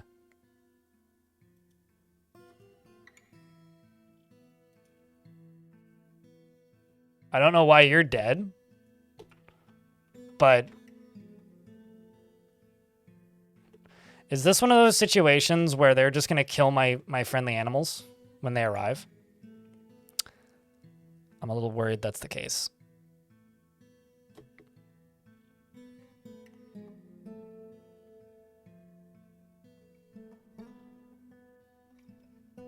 Sure, but see, I'm not going to say your name, Dawn, so I'm just going to call you Dawn. I don't want that, though. And you want to know why? Because I know that eventually they will get sprites. So if you get enjoyment out of it, that's great. If some things don't have sprites yet, I don't want to get used to a mod, because I know that they will eventually get an official sprite. I'd rather just use the official one. So I would rather just wait, because it doesn't bother me much at all. As in, it doesn't bother me at all. So I would rather wait and then use the thing once it's out proper, officially, versus not waiting and then ending up with a problem where I prefer a modded version, or I'm used to a modded version.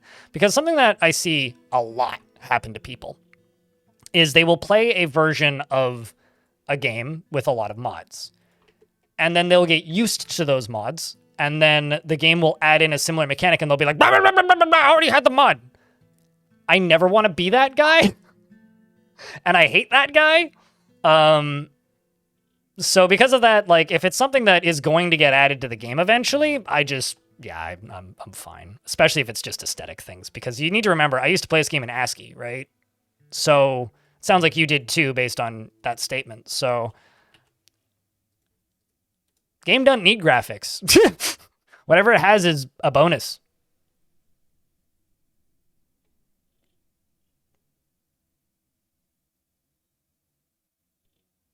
It's always mods that make things easier to do that come up first. Yeah, I mean, that's true too. Also, if anything, I think, like, just the Dwarf Fortress modding community has, like, shrunk a lot since Premium came out, which I think is a bit of a bummer, actually. Like, it feels like it shrunk. Like, maybe it hasn't. Maybe it was always just this small, but it really feels like the Dwarf Fortress modding community got a lot smaller.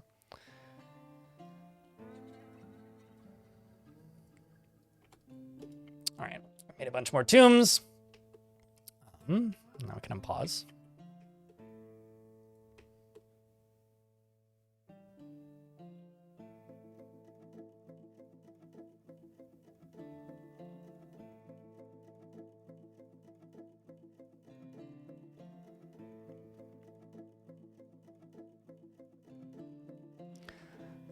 The only that changes the craft is I use as cobalt crafting because you like the color blue. Yeah, no, like that's totally fine. Like, go ahead and use those mods. I just, the reason I wouldn't use a mod like that is I don't want to get stuck in a trap where somebody's asking me why something isn't working that I can do, you know? Ads are about to play, and I have to take a leak. I'll be right back.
The other hesitation I've had is for a very long time now, we've been in the era of adventure mode gets a patch on the experimental branch once every, you know, months, at once a month or so.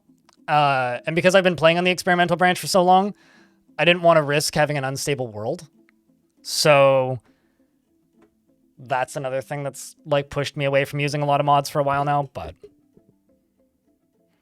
is that people carry them for a year or two and then move on with life, which leaves a lot of outdated mods, which means that you want to play with mods that you have to constantly tweak them yourself, even when just by changing the version number so that they are not rejected by the game. Yeah, even stuff like that, right?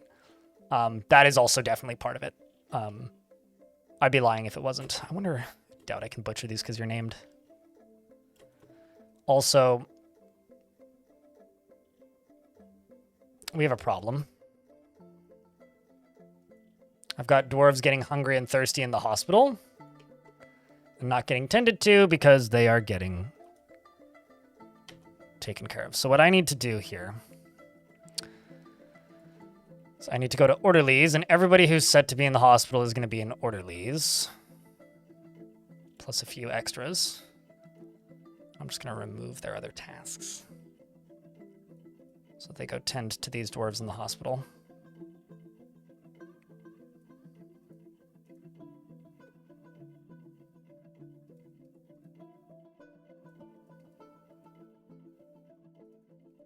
I will reassign them after.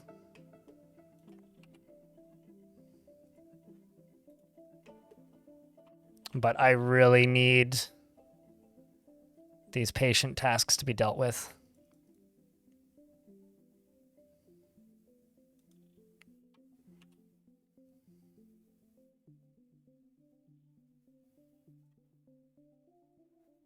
So you're giving water to patients. At least somebody is.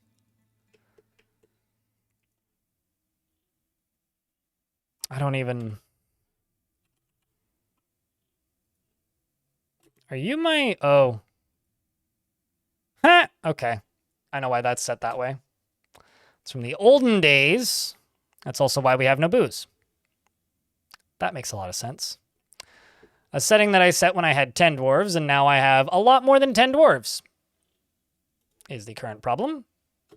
Also, a dwarf was found dead.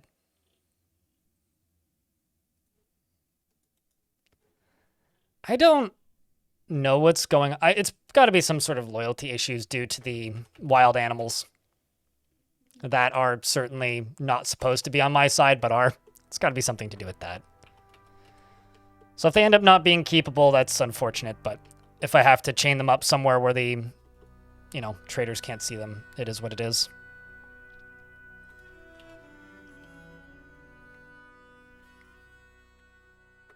How many things are you carrying? Jesus! Plump helmets, man! This dwarf's been busy. You never understood that there's already a mod for something like that. If you think that if you wanted to make life easier for modders so that they could go on and do more creative things that they're passionate about and not have to deal with. Are you going to update this again?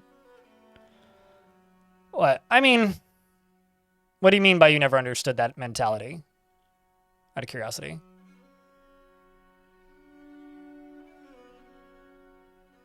I mean, I'll put it this way.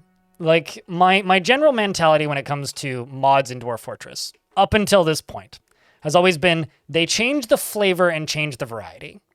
I'm not super interested in mods that just change the flavor these days, because they won't really change the flavor unless they have a custom tile set, which requires a fuckload of work. So it makes sense why a lot of them are like, well, we're working on one. It'll be out eventually.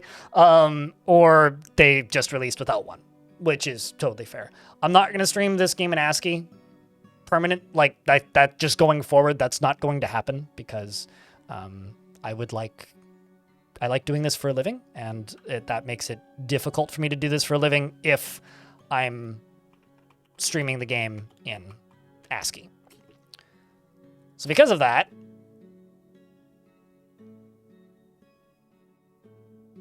I need tile sets. Mods that just add another faction don't really do much to me, or for me. I'd rather just play with the ones that already exist because they're fine enough.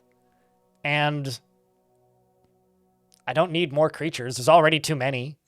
There's so many I never see. I feel that the difficulty of the game is in a pretty good spot.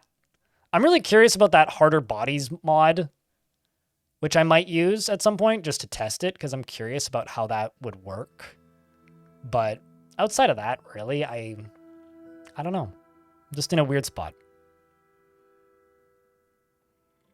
I don't know what you mean, Diamond. I already streamed to 2 platforms. How many more do you want me to stream to?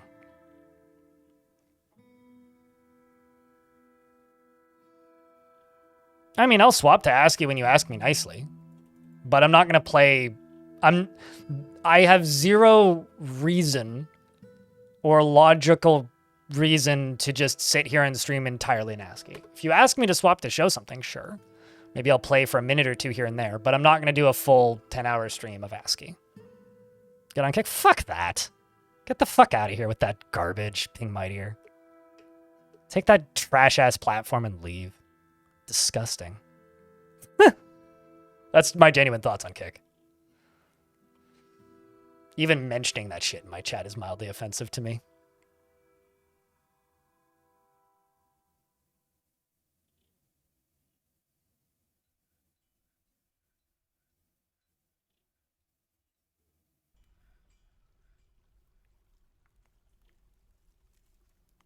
Although, I'll tell you this.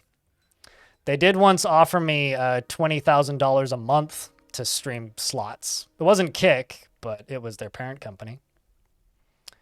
I said no. So, you know. Dalkin, hello. It's good to see you. No shit. Exactly, no shit. I had to email them and ask them to stop emailing me. Fuck. Didn't even get trading done. Well, that sucks. Broker took too long to get here. Well, that blows.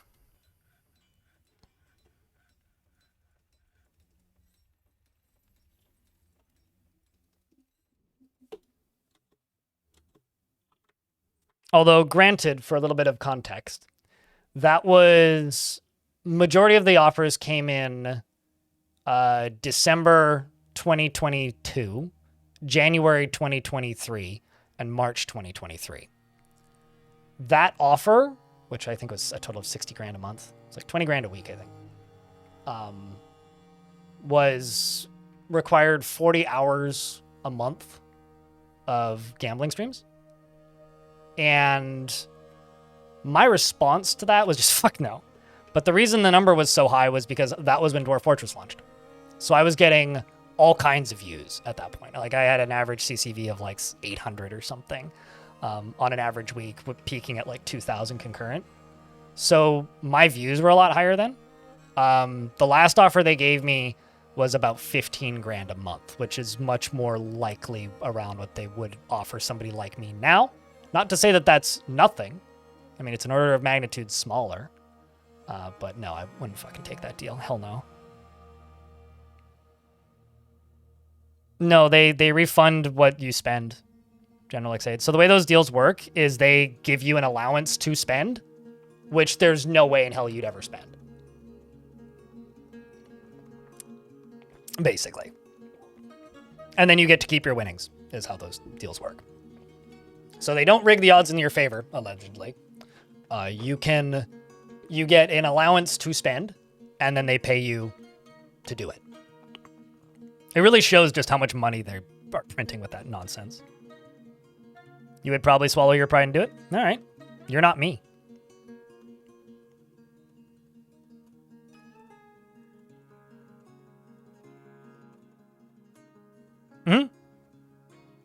Correct. General Excited. I said no.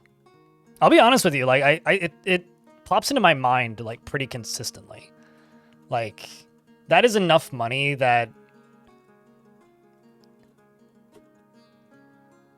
everything else becomes irrelevant, right? Like, that is a large enough amount of money that's borderline, like, generational wealth, life-changing money. And I said no. Multiple times. More than multiple times, even.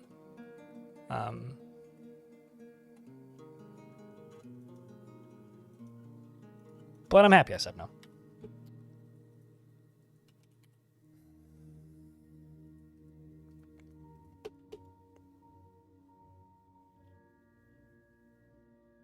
About keeping the winnings? Yeah, there's two reasons I said no and would say no again. Reason number one is some migrants have arrived. Reason number one is I am a person with addictive tendencies. So it would probably turn me into a lifelong gambling addict. That's problem number one. The other problem is crypto gambling is legal in Canada, right? That's why they headhunt you so much. It's also why a lot of those shitbags that sign with that awful fucking garbage website, Kick, move to either Canada or some other offshore place, or they straight up like rent a place to go work. And I would like to see that shit be made illegal in my country. I think it's kind of fucked. So it's just straight up an industry I don't support. Like, gambling itself is fine, but crypto gambling is something different. Like, it enables a level of trash that I feel sick when I think about it too much. And if I'm thinking about something that makes me feel sick and disgusted, I don't want to do it. I mean, thinking is that 20K, you could probably finance your other hobbies and or become a better streamer. I have a question. How does selling you, the audience member, to a company that wants you to become a crypto gambling addict with zero protections makes me a better streamer? I think taking that deal destroys all integrity I have. I think taking a deal like that destroys all humanity that I have and makes me the bottom of the barrel worse streamer. Could I buy a nicer camera? Certainly. But how does that make me a better streamer? I think that if you think that just having more money makes you a better streamer, then sure. But that's not how this industry works. You're a good streamer if you treat your audience fairly. Don't fuck around and, be a bad person. And be entertaining. How does taking a huge deal, which is literally selling your audience, make anybody a better at their thing?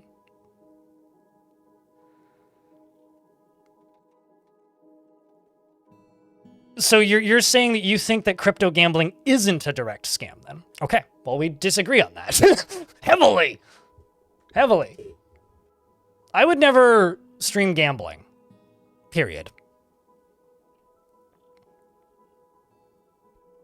I won't even play games with loot boxes in them.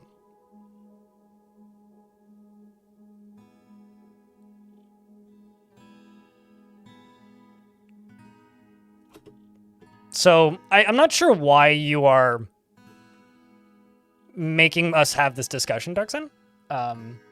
All you're saying is you would take the deal. Cool. Cool. Awesome. I think that says a lot about you as a person. Which sucks.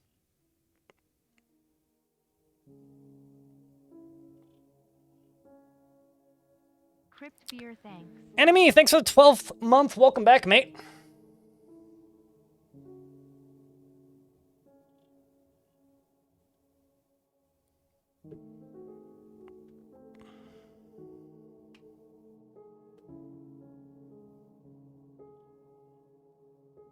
Of course they're sponsored.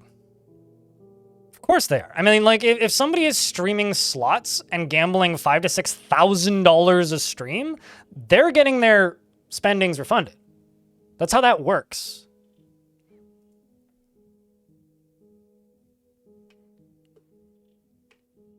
You have no idea what we're talking about. Well, okay, so for context here, Darksan. Stake is a company, right? You can... What about poker? I said gambling, man. Gambling is gambling. If there's money at stake, I won't stream it, period. I have no interest in taking part in it either. STAKE, stake. They are a online casino that you gamble cryptocurrency. When does that come back to you? I never signed the paperwork, so I don't know. I would presume along with your paycheck, which you get monthly. But I never signed the paperwork because I didn't go that far in. I just told them to go away. I didn't even want to, like, float the temptation of the idea when it came through. So essentially, you're telling people in your audience, you have $5,000 to spend now to... You'd have to go ask somebody who took one of those deals, Cascade. I'm not the person to answer that. I do not know. Because I've never done it. I just know how it works from what other people have told me and what I saw in those emails, which is you get paid a salary, your losses are refunded, and you get to keep your winnings. So for whatever it's worth, anybody I know who's taken those deals, by all accounts, they've been paid. I just won't do it on principle. The way I see it is taking a deal like that is that's openly stating, I don't want to do this anymore. That's what it means to me. If you sign a deal with one of those companies and you're a streamer and you stream video games or whatever, and you sign a deal with one of those companies, you're saying, I don't want to do this anymore. Because what you're saying is, I want to make as much money as possible in as short a time as possible. Regardless of the ethics, regardless of the outcome, regardless of what it says about me as a person, regardless of the legality of it for most of the people watching, I'm going to do it. And then if it falls through, you quit. Because fuck it. You just made 600 grand or whatever. I'm not that person. I've never been that person. I said no to Facebook when they offered me 40 grand a year. Back when I had way smaller numbers. I said no to Stake, specifically, not Kick, but Stake, when they offered me 60 grand a month, 20 grand a week.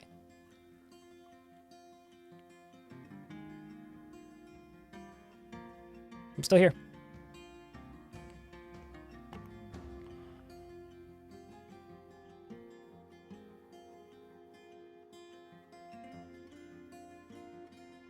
You know, it's the same reason I say no to those people who are like, hey, we'll get you an account in a bank account in a banana republic so you don't need to pay taxes on your Twitch revenue, which I haven't gotten an email like that in a while, but I've certainly gotten them before.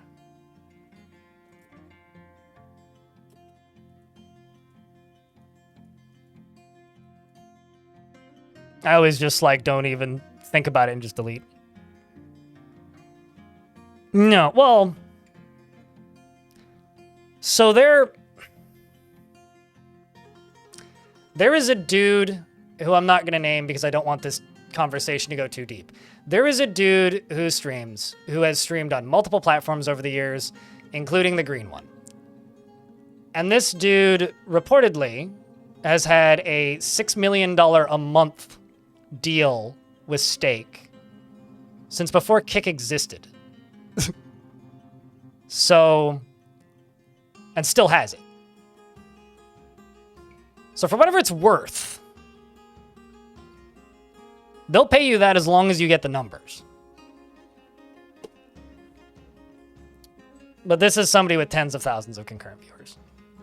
This is also public information that you can go find. I'm just not going to say who it is because I don't feel like talking about him. All right. Looking for more dwarves that could work in combat, potentially. This one is adequate.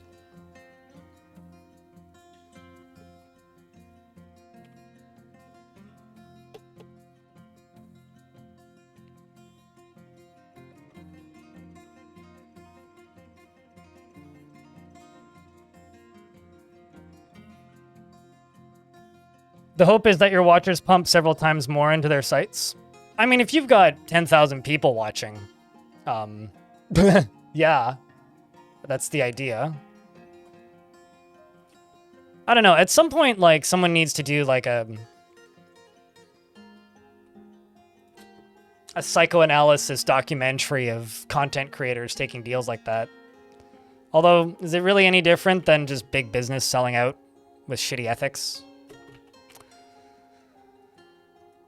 As long as laws can be bent, people will bend to them.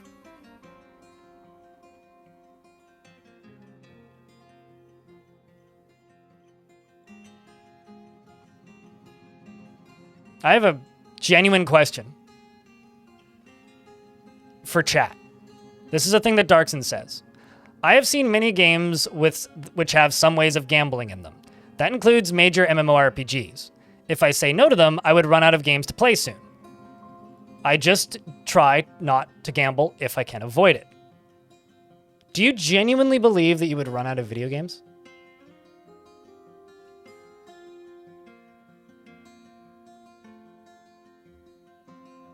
That's a wild thing to say. Sorry, like, I'm just a little stunned by that sentence. Like, holy shit, man. How the fuck do you think you would run out of games? Maybe if the only games you're interested are waifu simulators. Oh shit, Dreams of Falling in Love. You don't see that very often. Look at that.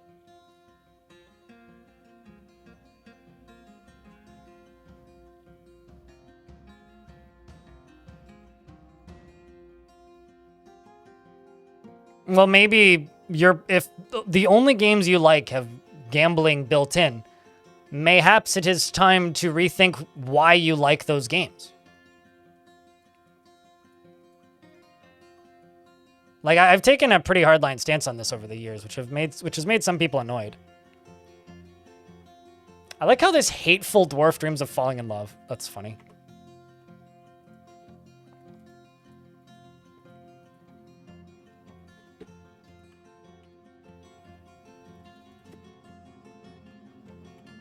Oh, I know there's a shitload of waifu sims.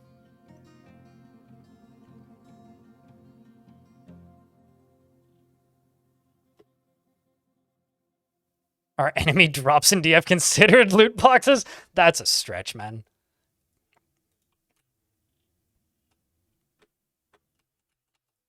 I don't think I need to explain what a blind box is, so I'm not gonna bother with that.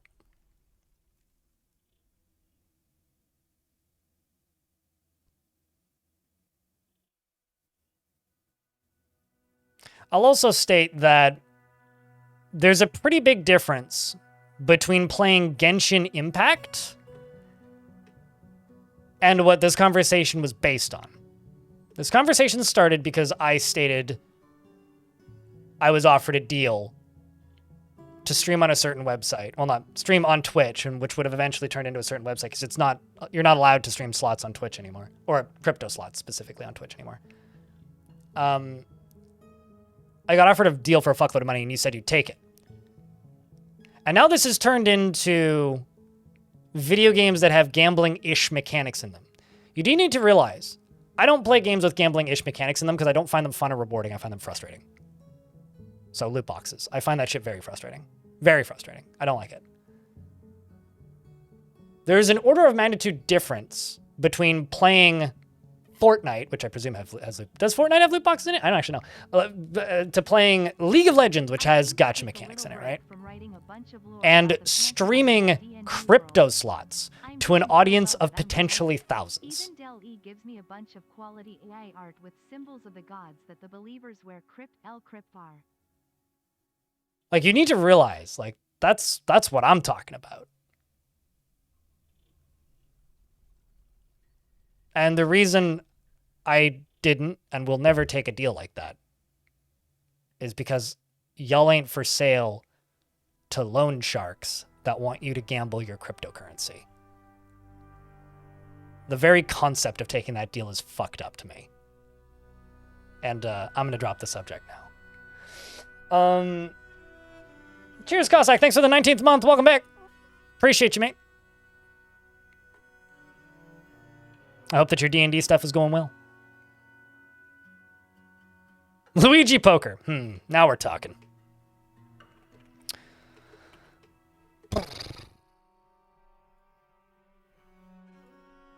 I will be honest. I played the Pirates of the Caribbean game a very long time ago.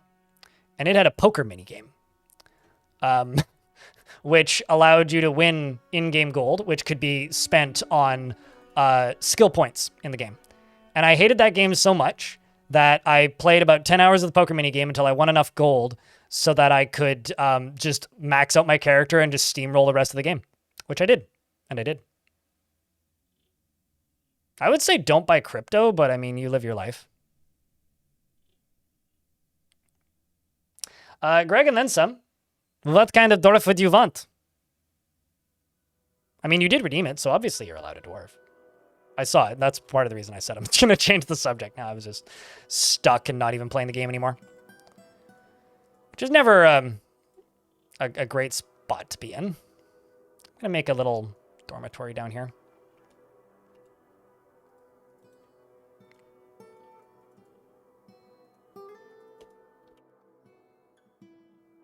I don't think you... I mean, I can't remember if you have one in this world, but...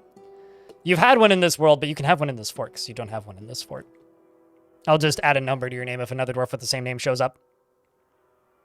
Any brewers? Currently, no, but I do have a surgeon who is brewing. Military.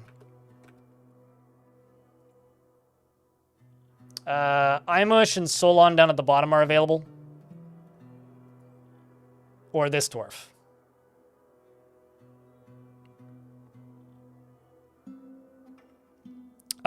So your mayor is spending a month in a meeting because another dwarf is trying to conduct a meeting with him. You should go here and type in attend meeting and see who's trying to attend the meeting with them and figure out why they can't get to your mayor quick enough. Intended. Skill issue.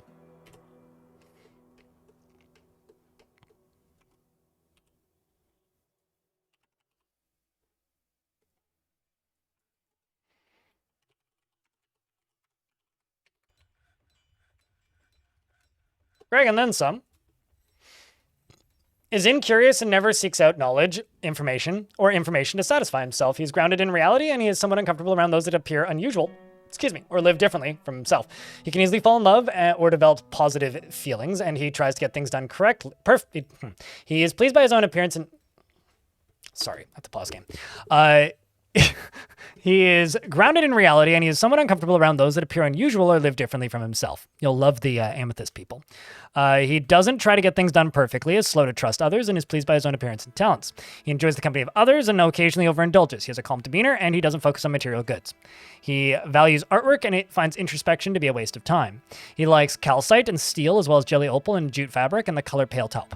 Bucklers and crowns and rabbits for their ears, and the words of the prim wisps and the sound of the lace of silk, when possible, prefers to consume sloth bear and quinoa beer, and dwarven syrup and rye flour, and can't stand bats. You have no kills, and you're the member. You're a member of the Arrows of Spray, which is an oddly good fitting name for a squad that isn't yet set as a Marksdwarf squad, but is about to be. So let's make a uniform. We'll just go with armor, helm, legwear, sure. Actually, let's make sure that it's metal legwear. And I'm just going to say nothing for handwear. For shields, we'll just say a shield, and a weapon, we'll say crossbows. And I'll just call this crossbow. For armor, I will say metal. And partial matches are fine. There we go.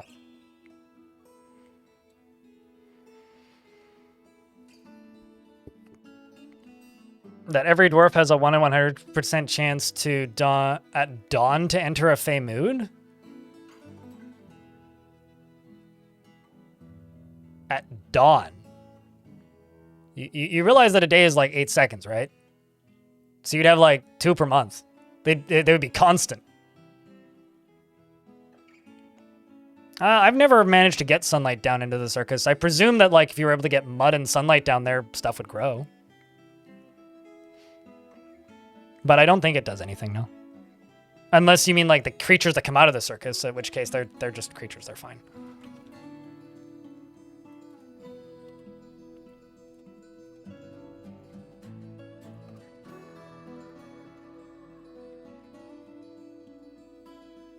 You wish sunlight hurt vampires? There would be no vampires that exist then.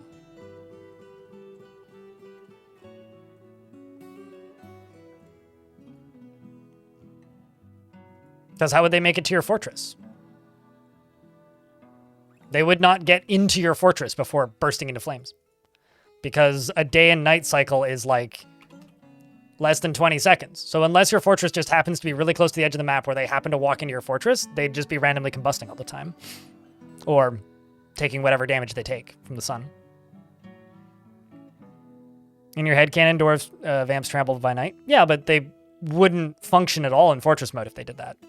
Maybe in adventure mode, but in fortress mode, it wouldn't function. It would be funny. I'm not saying it wouldn't be funny. I mean, one of the funniest things I ever saw was somebody in my chat modded lava to be a drinkable liquid. Modded lava to be a drinkable liquid, and then made a lava well, and just forbid all of its starting alcohol to see what would happen, and the dwarves all just burst into flames. It's very spicy water, yeah. This reminds me of a cheat code that was added to the open source Roller Coaster Tycoon rebuild, which is just a explode button, and it just makes people randomly blow up. It was funny, it just wasn't what I would describe as practical.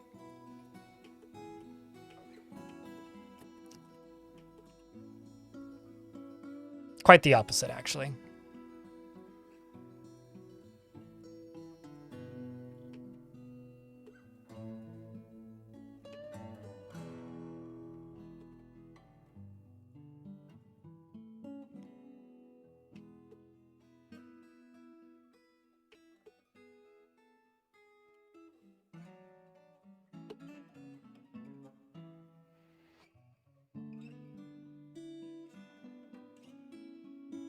Yeah, somebody in this chat made it. Ashtastrophe. That was made by LRFLEW, one of my old mods from back in the day.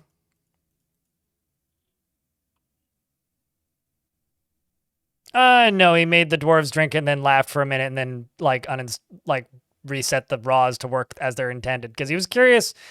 Okay, so I know you can drink lava in adventure mode with some finagling. Because I've done it. So there is that.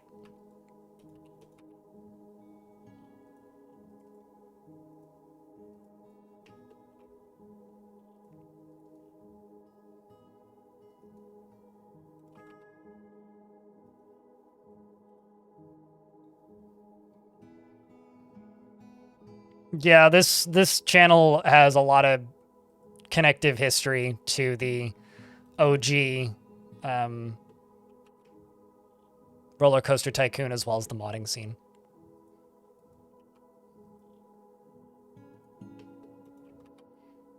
It's like the guy that did the multiplayer was a regular in this chat for a very long time. Whilst he was working on it.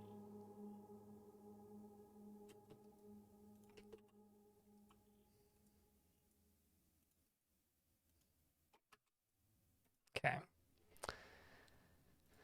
You don't need all those cabinets, but my mayor is a little unhappy because of the lack of weapon racks and armor stands. Actually, hold on. How am I doing for bars? Got a lot of copper. Let's do copper weapon racks and copper armor stands.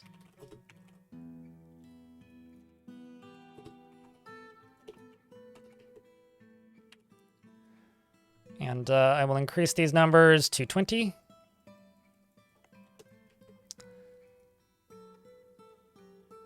Not going to deconstruct you just yet. I'm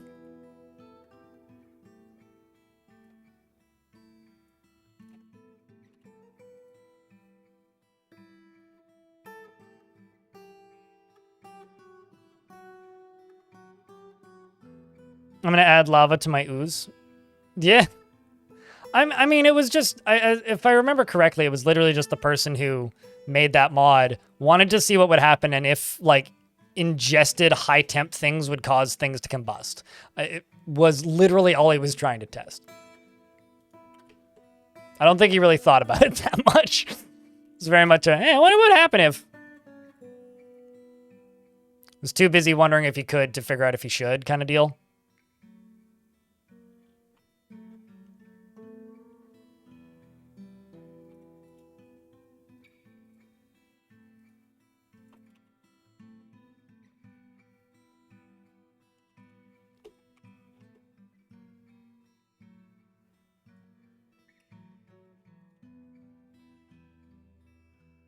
Well, tons of those are getting done.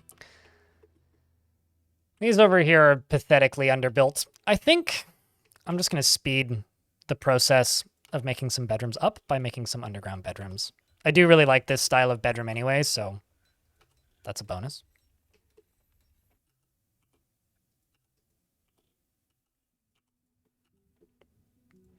I'll just make them less big than the ones I did initially like this.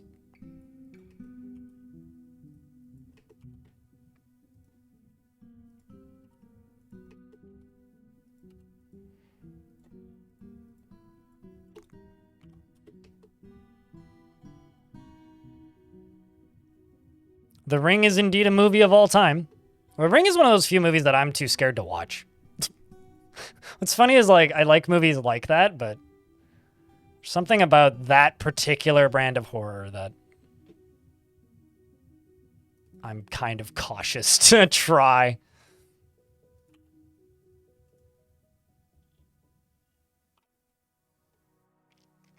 They use armor stands and weapon racks, but it requires a lot of stockpile micromanagement because they will remove them from the stockpiles and put them into locations. But I've had forts several times where they use both armor stands and weapon racks.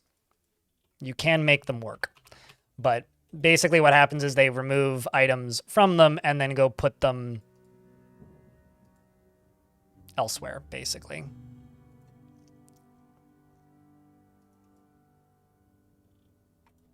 Just gonna get rid of those thrones and tables because those are taking too long.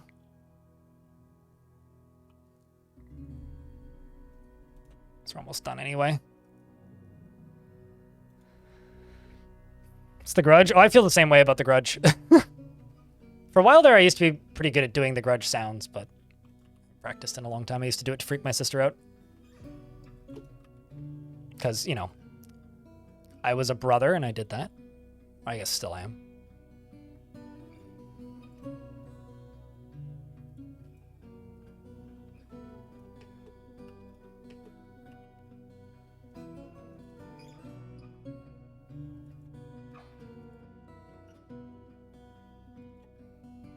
If you're wondering why I'm putting a single tile down, it's so that I don't need to move the bed later. It's just quicker and easier to do it this way.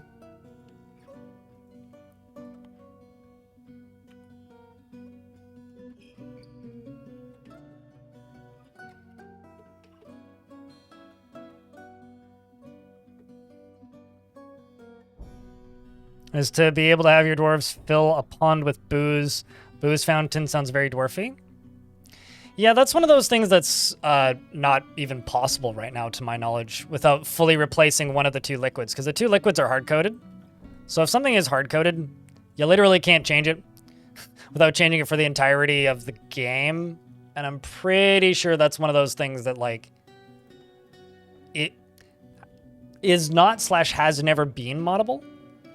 But it's also, you know, one of those weird situations where, you know, maybe in the future, as the game gets more moddable, we're just not there right now. Okay, so I do actually wonder how much coke I have at this point. Not really seeing any.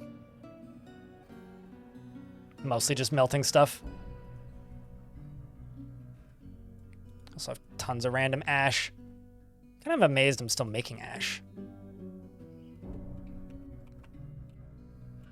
I think I need a logs stockpile, so I'm also just gonna add logs to this.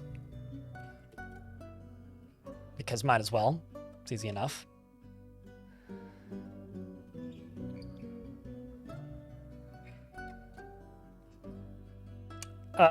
Did you enable keyboard only? Or keyboard mode? If you enable keyboard mode, you won't see this. Unless you mean the numbers? There is a setting for that, but I haven't disabled them, so I actually don't know where it is.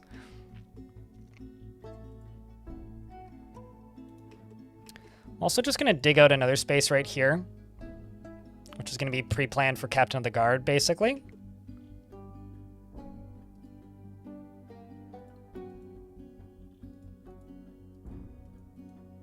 That looks kind of like a pleasure device. Let's go up this way instead.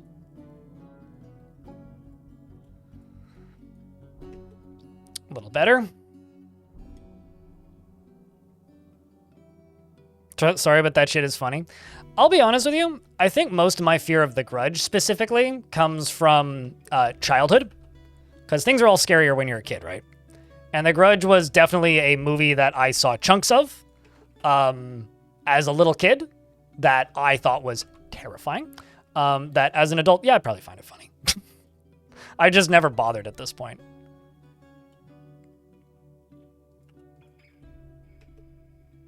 There's definitely, most likely, some of that there.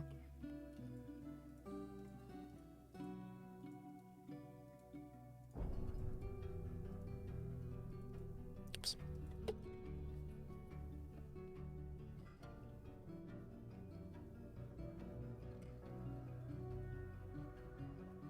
You can't find it?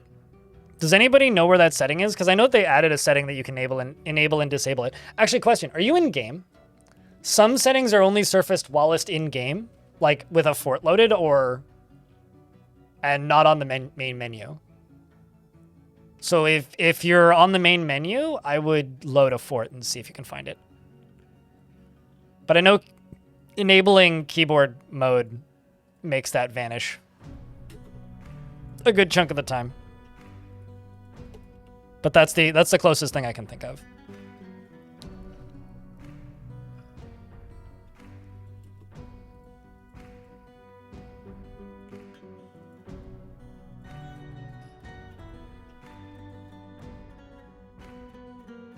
I've been neglecting bedrooms for too long in this fort.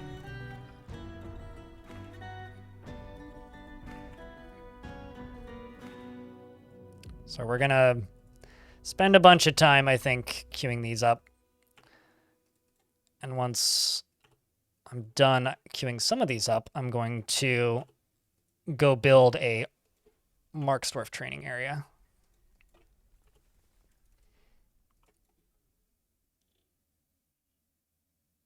For some reason, military don't like Dwarf Fortress on their computers. I mean, of all of the things you could put on a computer, I have a feeling that a military organization should understand that Dwarf Fortress probably ain't a threat. But who really knows?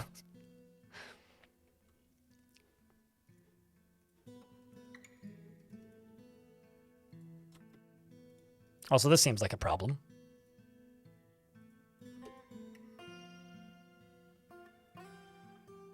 All these rotten meals. Lovely.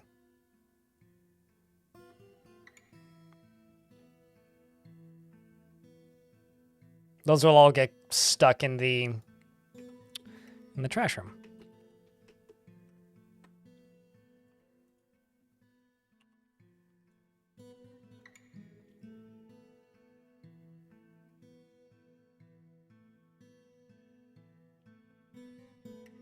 Oh yeah, sure. The loss of attention certainly is. I don't know. I feel like it's probably safer than playing, like, I don't know.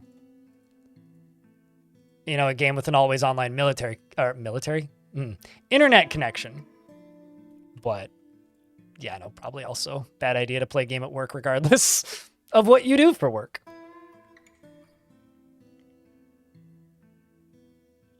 The second watchtower? Wait, we have a watchtower? Reggie the Rabbit? I'm sorry, I missed the memo on this. All right, so over here, I'm going to put a Mark's Dwarf training area. So I'm thinking back here. What is that, 4 blocks? Perfect. What about you? Sure, we'll do copper for this. I mean, it is a military thing.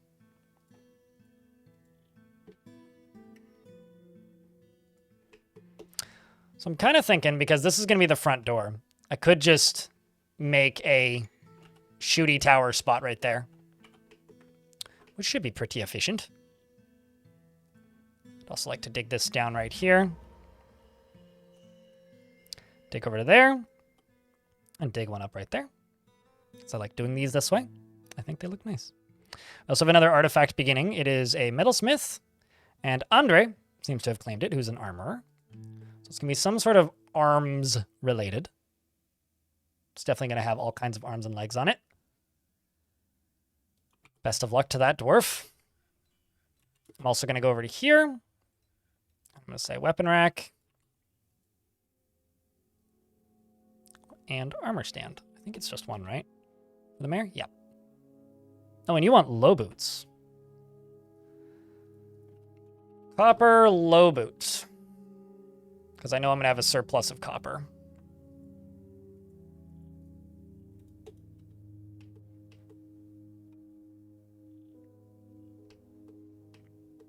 That, I completely believe that, and also that is very funny, that you've had briefs about not emailing War Thunder developers. The fact that people do that already kind of hurts my brain a little bit. Okay, you've claimed a metalsmith's forge, and you seem to have everything you need. Not following the right dwarf, but they've grabbed gazelle bone, rock salt, rough carnelians. Okay.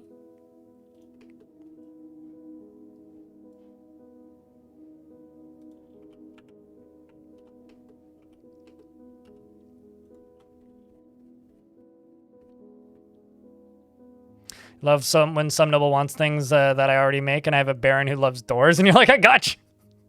Hell yeah. I like it as long I don't mind the item demands as long as it's not something that I actively export. Even if it's not something I actively make, as long as it's just one step, and as long as it's not something I'm trying to export, totally fine. They can demand literally whatever they want. It doesn't negatively affect me. It's the second that they start demanding things that it's like, well, those are socks. You realize that is the entirety of our economy I have to, like, spoon out of my current setup, right? Like, that's not good for anybody involved. Nobody wins here.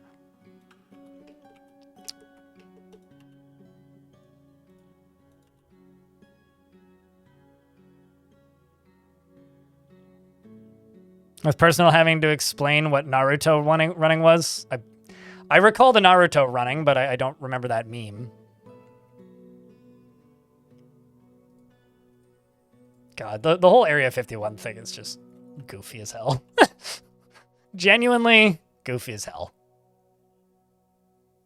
I kind of feel bad for anybody who works in Area 51, because it just seems unnecessarily stressful. Because, like, working somewhere that is extremely protected, but at the same time, exceptionally well-known, just seems insufferably annoying to deal with.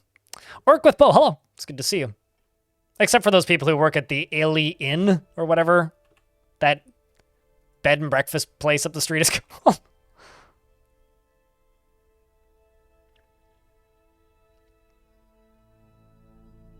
Yeah, exactly. Reggie the Rabbit. Exactly. And Raxlin, thank you very much for that brand new Prime subscription. Chat, can I get a couple beers for that Prime? That Prime subscription from 2 minutes ago? All right, so this is going to be my archer range. Arrows of Spray are going to start training here. I'm just going to put them on monthly orders. I'm going to go right here and here. This is going to be for ammo, but it's only going to be for bolts. And bins are fine. Now the question is, how much do they actually have for gear? Let's just set them to training right now, because I'd like them to do that. Looks like I need to make more bolts.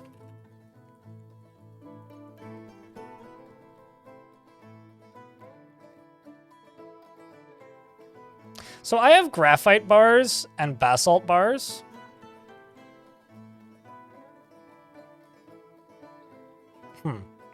That's a big beer. Orange. Thanks for the $10. Appreciate you, man. It's interesting that those are listed in here. You know, I'm kind of tempted to do iron, although I could just do steel.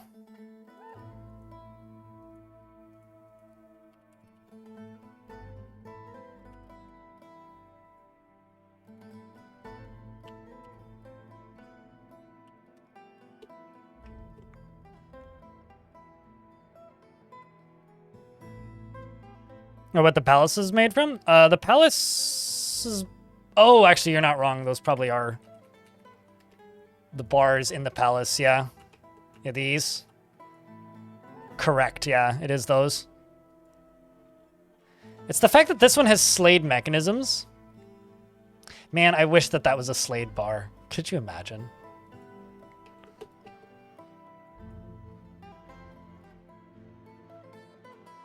Although what's funny is, like, they're not actually that heavy. That sucks. Bastet?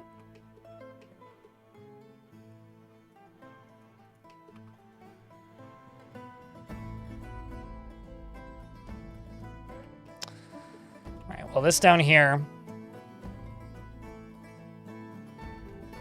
needs 42 blocks. Just need to let them make blocks for a little bit. Let's make steel bolts.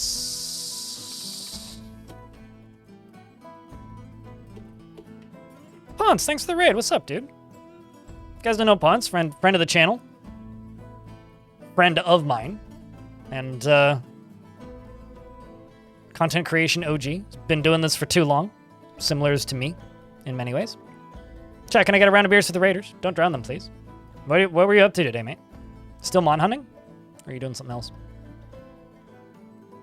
Way too long? Yeah. As we all have.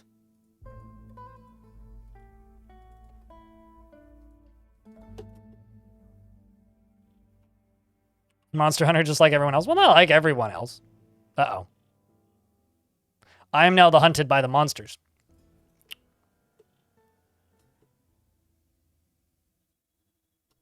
They are sieging me. And not parlaying.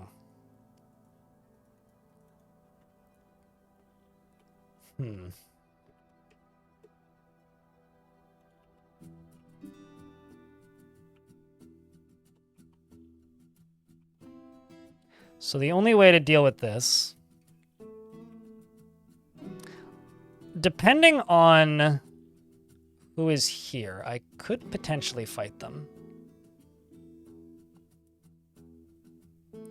The thing is, I don't yet... Uh-oh. Maybe not.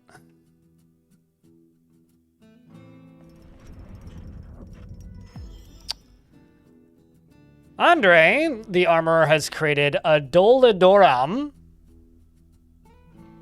a copper high boot, and offers it to the head cave of clobbering.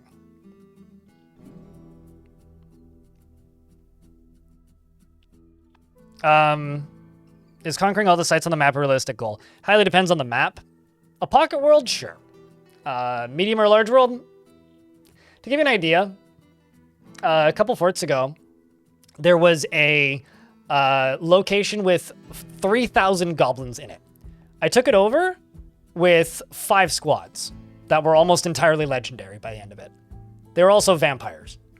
And that took about 3 years in-game, just repeatedly sieging it over and over and over and over. Is it a realistic goal? I don't think it's a fun one. Is it realistic? Sure. I mean, nothing isn't, technically. So you could. There are many things in the Dwarf Fortress community that are popular things to talk about and discuss that I don't understand how anybody could find it fun. And one of those things is world domination. I have no idea why people would find that to be a fun thing to try and attempt. So these big guys, they're building destroyers. These ones. They're also edible. We've butchered them. These guys are not, but they can fly. And these are just regular zombies. So these guys are the threat. These guys are not. I think I can fight this.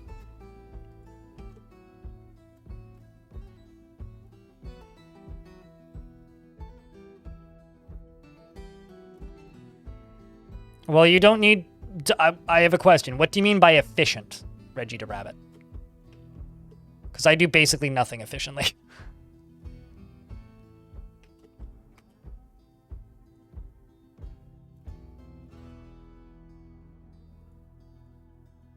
So that what do you mean by efficient, I suppose? As high value as possible in a short amount of time. Put artifact in it? By default, they only need, unless you're playing with hard economy on, they only need a value of 2,000, which is really, really, really easy to satisfy.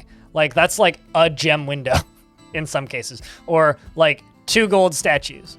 Or like some nice tables. If you feel the need to use exploits in Dwarf Fortress, you either are a very different kind of person than me, or you are robbing yourself of a better experience in the game. So, but doing things efficiently to me is kind of counterproductive to Dwarf Fortress, because you're eliminating creativity.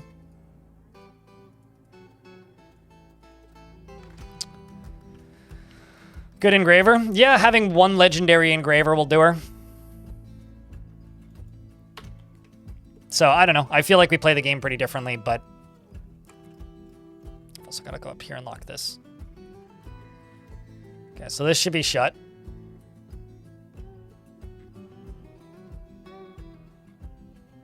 Sooner than later.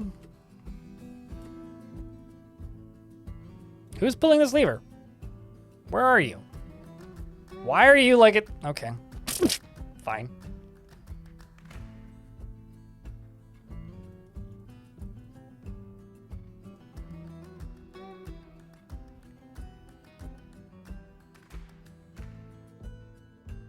There's too many enemies appearing on the map. There you go.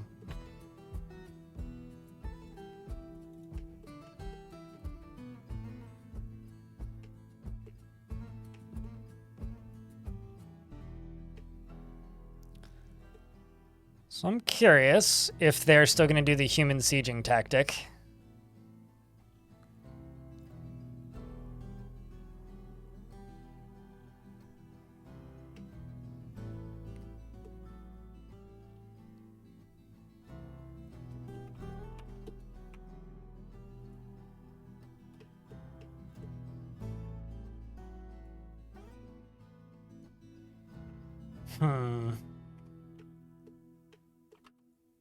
Exactly. Bastet gets it. You need to post a nice Vile Force of Darkness, chat.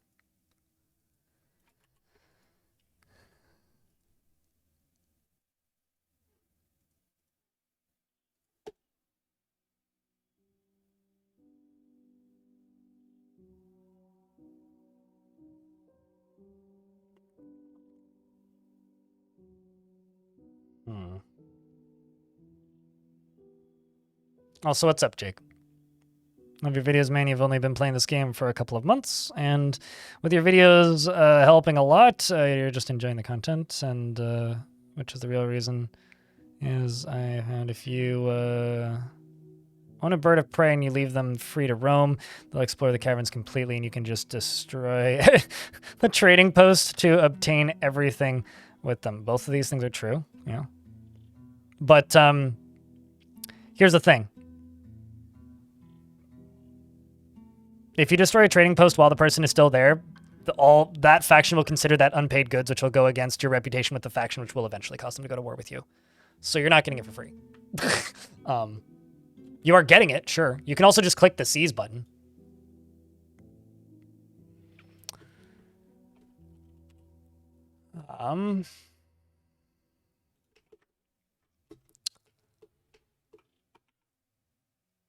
So it does look like they are coming towards me slowly.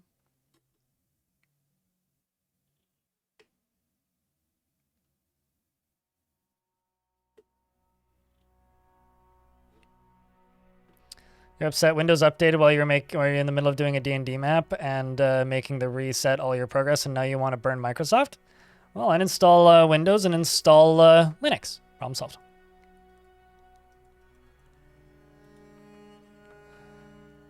Never, thankfully. Reggie the Rabbit. Or just, you know, play a... what's it called? Succession Fort.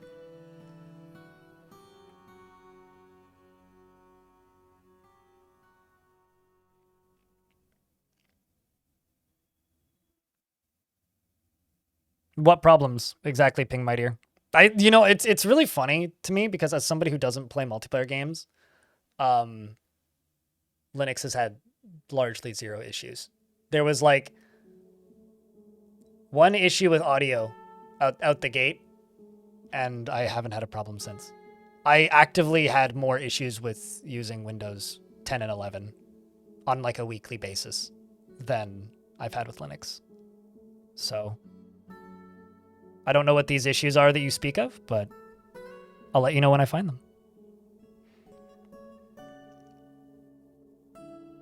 All right, done. So I hate the fact that these are using human sieges. Yes, I am using Linux. I hate the fact that these are using human siege patterns because they just stand outside. I just want them to attack me. If you insist, Reggie. I'll be right back.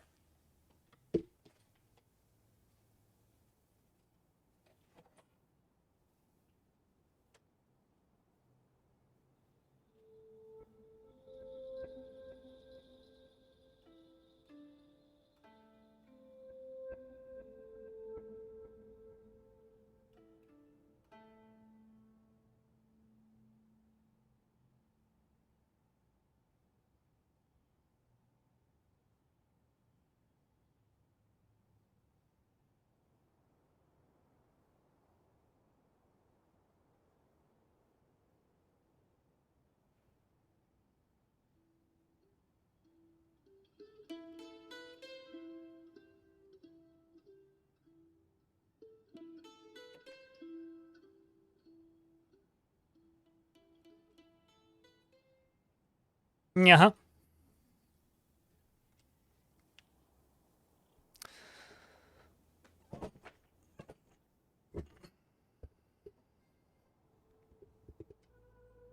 But it took years to develop confidence.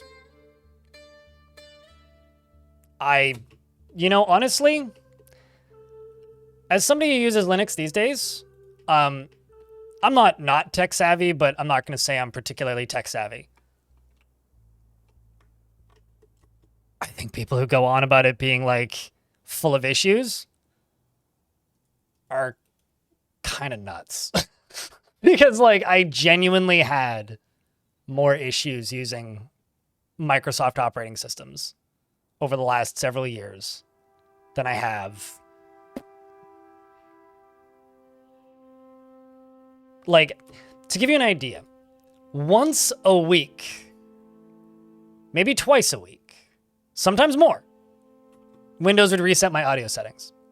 I would have to reinstall Uninstall and reinstall my virtual audio cables. Uninstall and reinstall by unplugging and plugging back in my audio drivers from my audio interface. And then reroute everything within OBS. I would have to do that maybe once or twice a week. I haven't done that in 7 months. And I've updated audio stuff multiple times. I don't understand how y'all manufacture these problems with your Linux distro. Like, it is a little bit bizarre to me. So I don't know. Like, I'm certain they're real problems because clearly lots of people have issues with Linux installs. I am baffled that so many people managed to break it. That's all.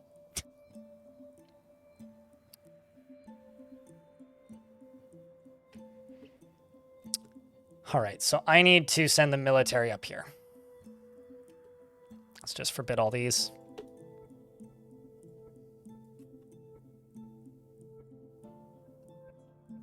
Because these guys are going to just walk directly into the fort. Because they're trap avoid and they're building destroyers. Where are my militia? Okay, I'm going to lock this door. He's going to destroy it, but... No, maybe not. I've had them destroy locked doors already.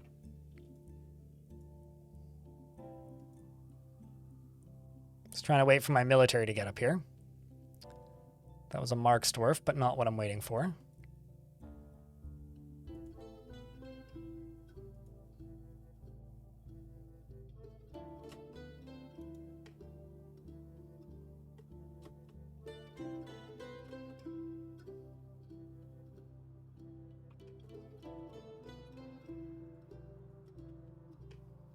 Well, you've jumped at least one gun. We'll just move them up.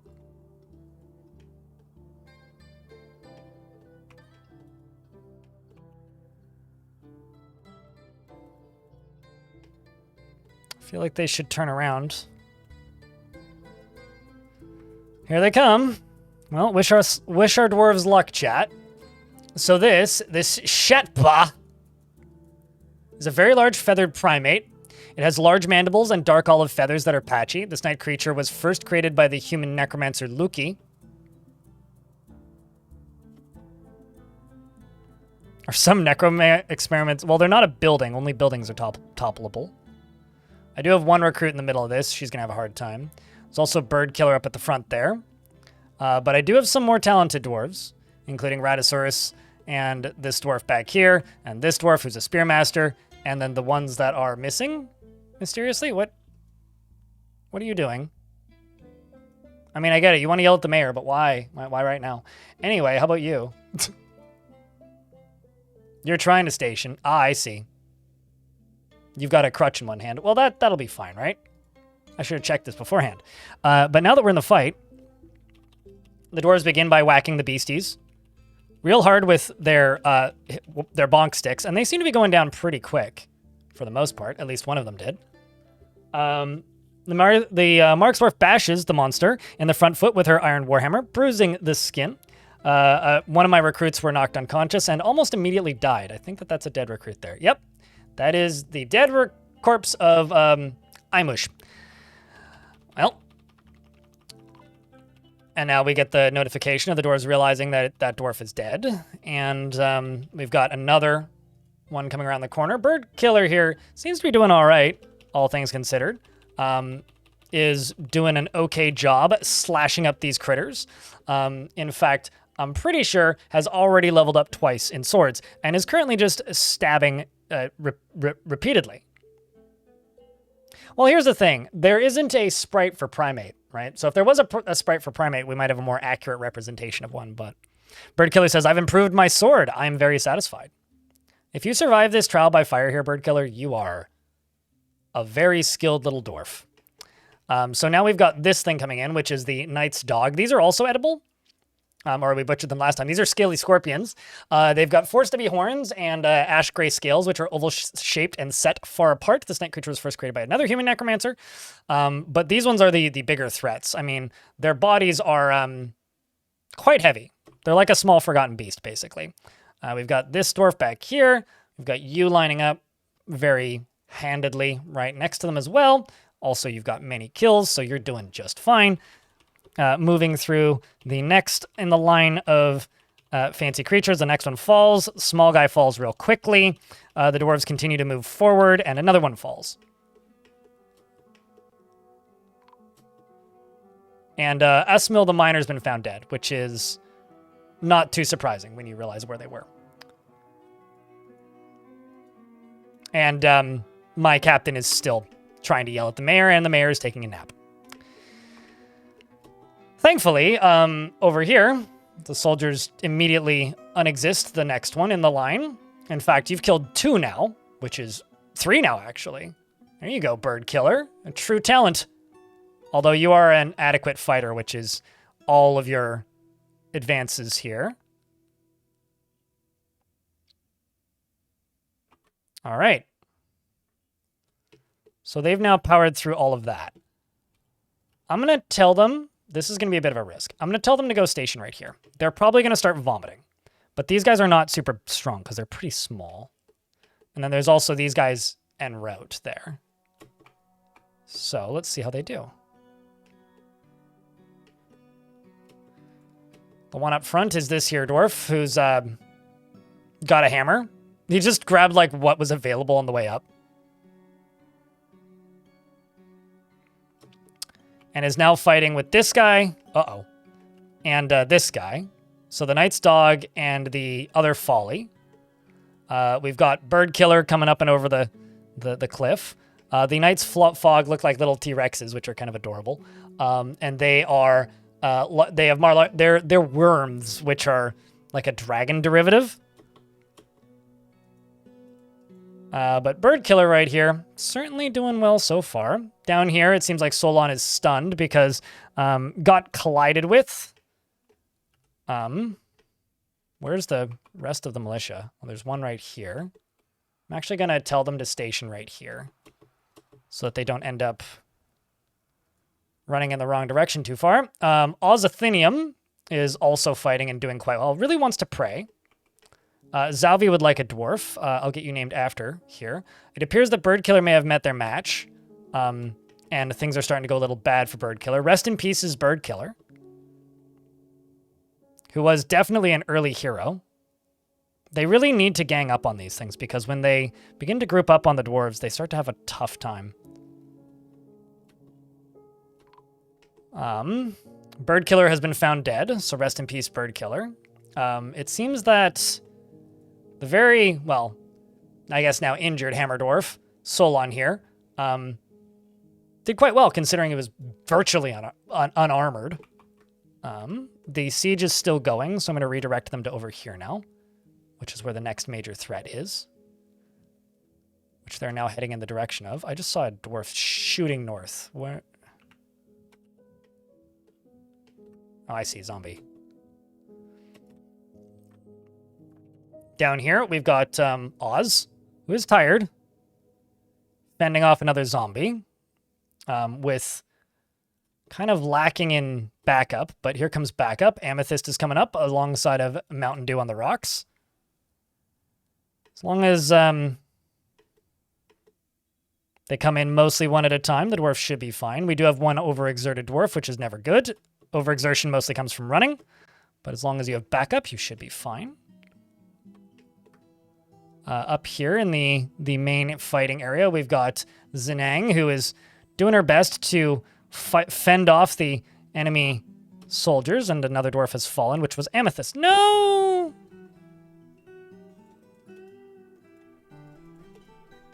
Well, that's a shame. Alongside of Mountain Dew on the rocks. It seems that these guys are much more of a threat than I initially gave them credit for. And one of my Marks dwarves ended up in here.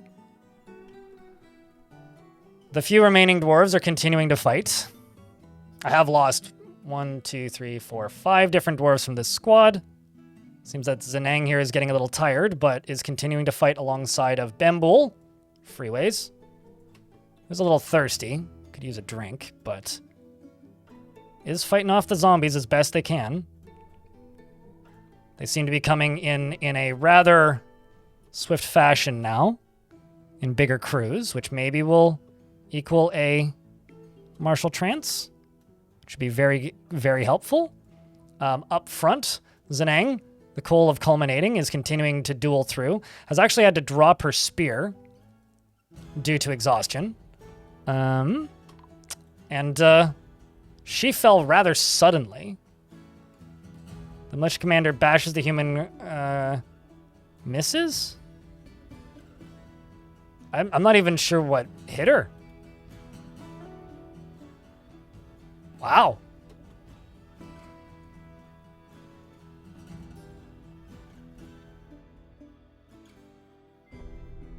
Man.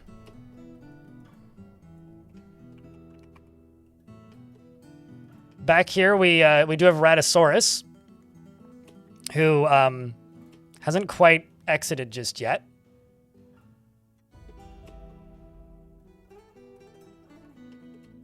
And the enemy siege is still present. They all appear to be more or less around the bridge, so I'm just going to station them all right here.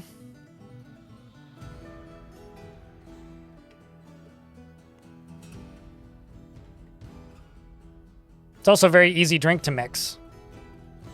She was dizzy earlier? Oh, it's possible one of those was an intelligent undead with a power. But I was under the assumption that was probably due to just being stunned, because none of these dwarves are cave adapted or they'd be vomiting and nauseous. Maybe very minor case of cave adaptation?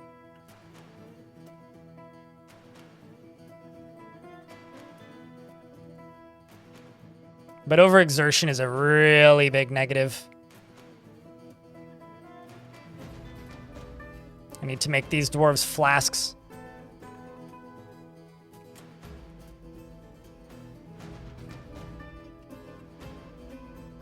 I could just station them up here, because they were all heading over this way. I think there's one.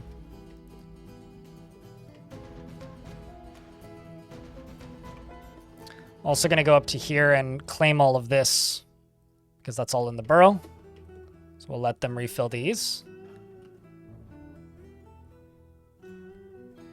I think I'm going to let these dwarves run inside briefly. I know for a fact the siege ain't over yet, but... You're back from bringing firewood? You just missed a siege. Quite exciting, really.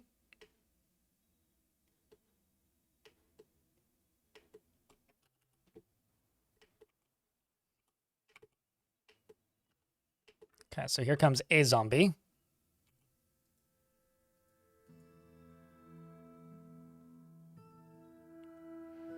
Freeways, I don't know if you know this, but your dwarf was like very, very, very, very, very injured. And I managed to heal him completely by locking him in a room with a magic potion. So...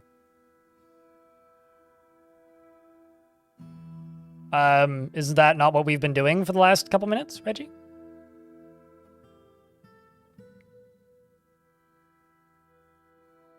At least zombies.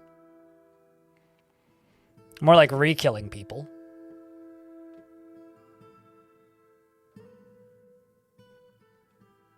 Also, I'm sorry, Greg, and then some, but your dwarf didn't make it.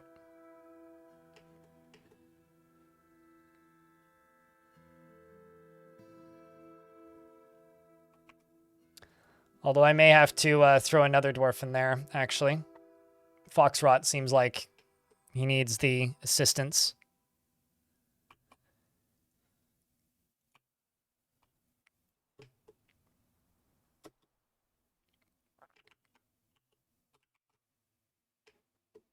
So how many undead are still left on the map? 1, 2, 3, 4, 5, 6, 7, 8, 9, 10, 11, 12, 13, 14, 15, 16, 17, 18, 19.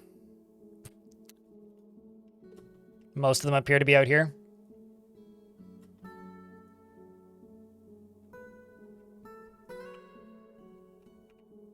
Well, they're going out here to pick up equipment, supposedly. Which isn't a bad thing, but it does mean they're about to get into a fight with things.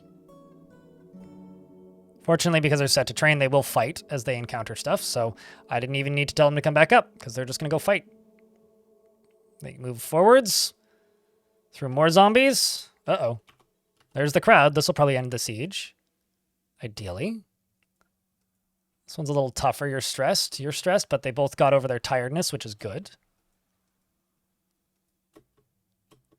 They are currently in the process of unexisting that zombie. And Ratosaurus has charged forwards. And is now a high master. And it's a good thing he did, because Freeways here is taking a nap. Which is not very good. For Ratosaurus's chances here. I'm going to station the whole military right here. And hopefully some more backup arrives. Because unless this dwarf goes into a martial trance, you may be dead. Well, and so is Freeways. Because Freeways decided to take a nap at the worst possible place. Unless we get some friends, but we didn't. Because nobody else arrived in time. Zolban, the fuck do you think you're doing? Like, get off duty. Go do anything else.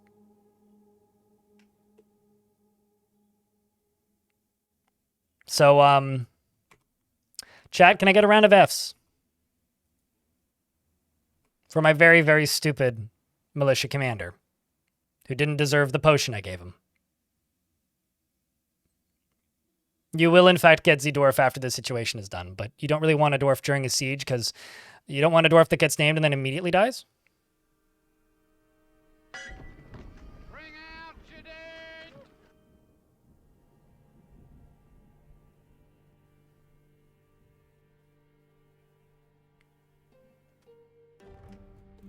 They're not leaving, are they?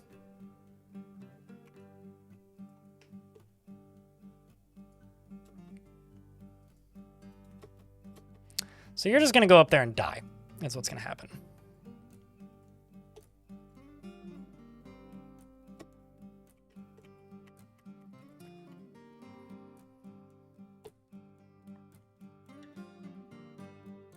Let's just wait until they leave the tunnel.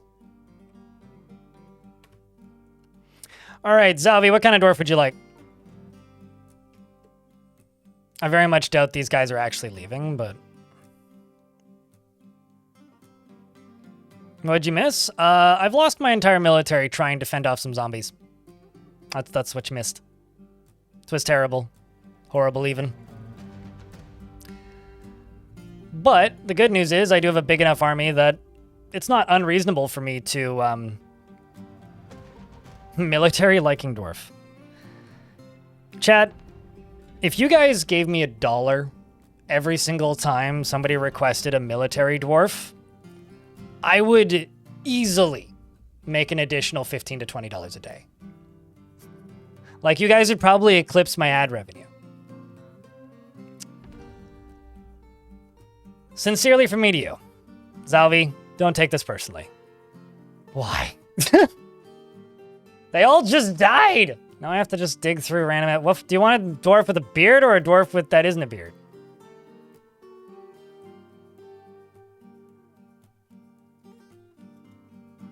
What do you want?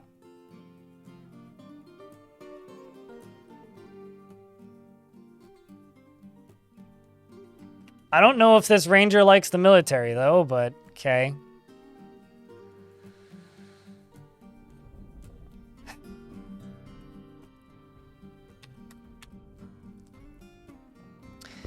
He is inattentive to detail in his own work. He desires little for himself in the way of possessions. He is not inherently proud of his talents and accomplishments, and he often feels cheerful. He tends to be a little bit tight with resources when working on projects. He tends to consider what others think of him, and he is often nervous. He is curious and eager to learn, and he doesn't cling tightly to ideas, is open to changing his mind, and has an active imagination.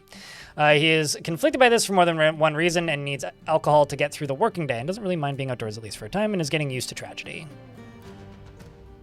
No, not unless he's good at it. Salvi. Sorry. If you're playing the game, you can throw whomever you want. But this guy will do all right in the military. But let me tell you this, and just a reminder, Zowie, for future. You can pick a dwarf, but I don't take requests. And this is because, like, every now and again, you'll have somebody who pops in who just makes a completely unrealistic request. So I will absolutely put this dwarf in the military. But the more times you ask me to do a thing that I'm just saying, eye roll, it's not going to make me do the thing. If anything, it's going to frustrate me, which will make me less likely to do the thing. All right? Especially in a world where I just lost my entire military, more or less. I mean, same thing, right? If there's one available, you can take it. But I'm not going to completely change how I build the fort because you want something. You got to bribe me to do that.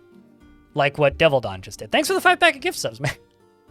Anyway, yeah, no, you do see war as a useful means to an end. And you know, you resist sickness, you have high willpower, like you'll do fine. And you want martial training. But, you know.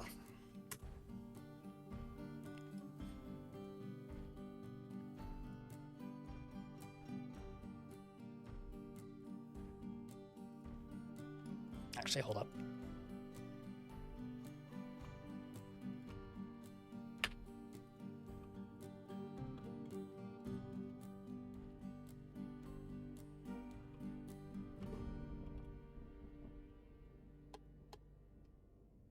And thanks, Double On. Appreciate you.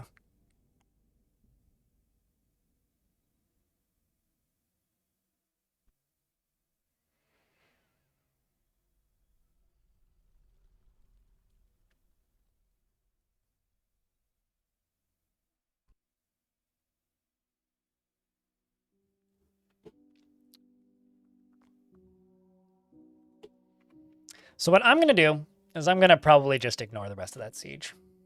And then slowly rebuild my military. Because I need to rebuild my military. This ain't going to work if we just throw them at it. Especially because I know that those sieges are going to be pretty consistent and constant. I'm just really vexed by the fact that I have to prepare for things that can fly.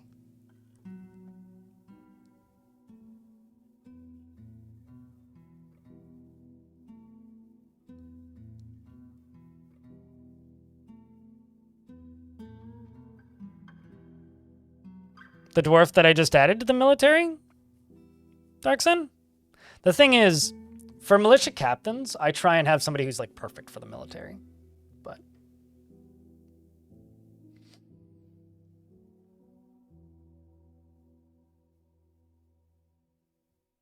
also is brave in the face of imminent danger. That's good. Okay. Well, get to training.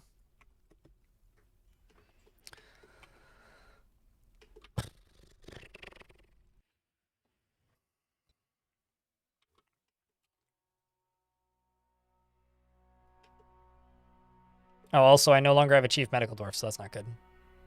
Adam, you can be chief medical dwarf now, because you're already one of my doctors. Speaking of doctors. All those jobs are filled. Nice. I had a strange mood running, didn't I? I guess that finished. Right, yeah, it was the boot, wasn't it? Those are mastering a skill or martial training need is my minimum for adding somebody to the military. If you don't have one of those two, I'm just not going to put you in the military. It's like excitement is good as well, but like this isn't a dwarf I would put in the military. Like everybody has different like requirements of what they would do with a particular dwarf in a certain situation, and I have mine, you may have yours.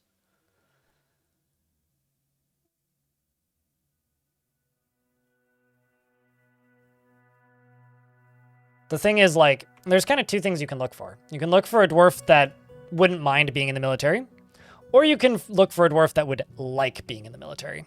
I try to look for dwarves that would like being in the military.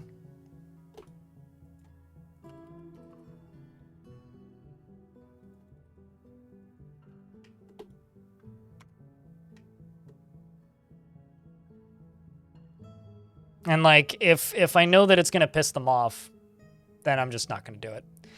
And the reason I get a little miffed sometimes when people are just like, I want a militia dwarf, is because it is the most requested thing. Everybody wants to be in the military.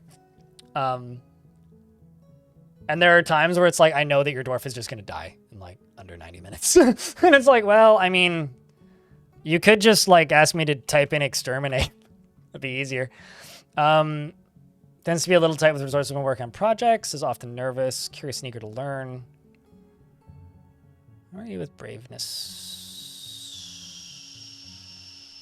Yeah, you do fine.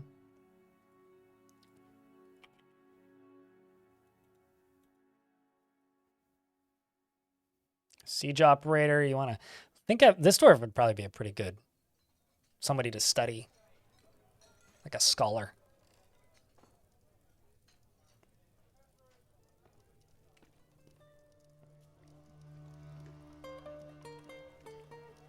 I look for dwarves that are less susceptible to stress, and dwarves that like learning something. So basically, dwarves that like mastering skills, and dwarves that are less susceptible to stress. That's really what I look for, because it means they'll enjoy the act of just training. They're less likely to get annoyed after not being able to craft as frequently, and they're more okay with stressful circumstances, such as, you know, everybody's dead kind of thing. Well, I mean, that was just a long, drawn-out fight. North FC. I mean, that would be great, but nobody's perfect, right? You could be the most perfect dwarf of all time and need a nappy poo, and then, well.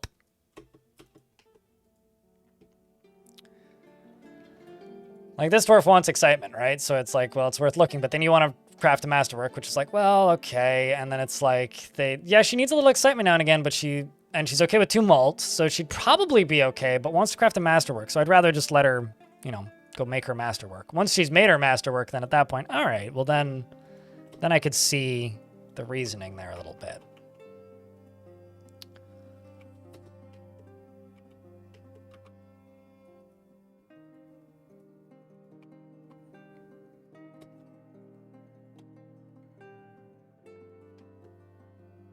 Based on their names? Based on their names, what's the logic behind the names thing?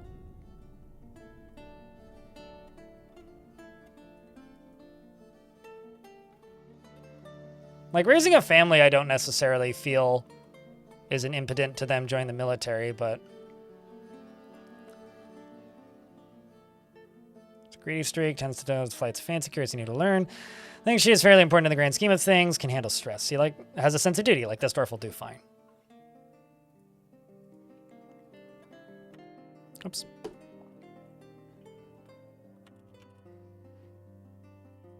But is also one of my surgeons, so now, you know, I need to replace a surgeon.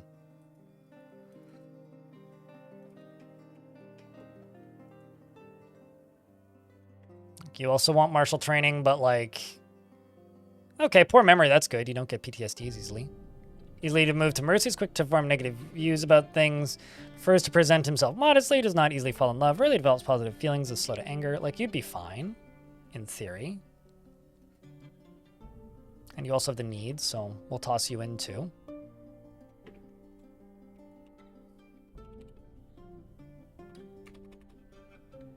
What's your name? Tatan.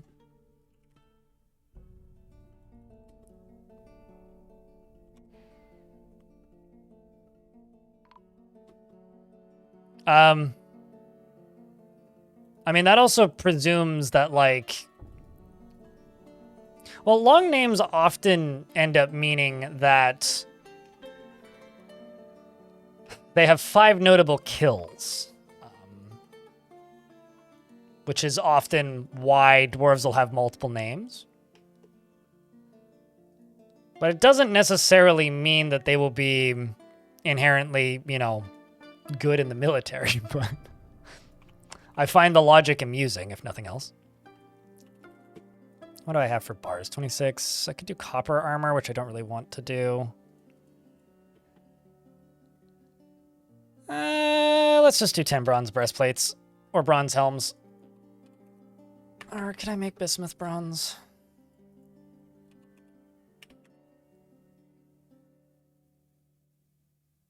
Nope, I require tin. So in that case, I will just make bronze armor.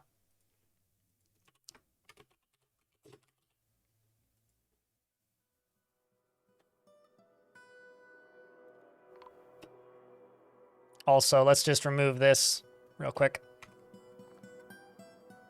Let's say update.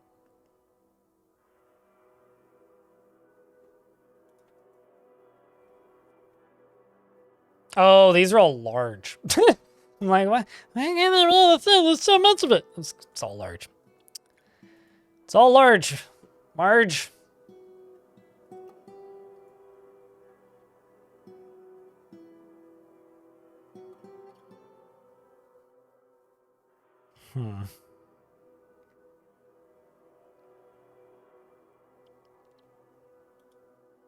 That's not really how orders work in regards to forgetting their orders. They don't have a memory or memory loss of their orders per se. So it doesn't really work that way.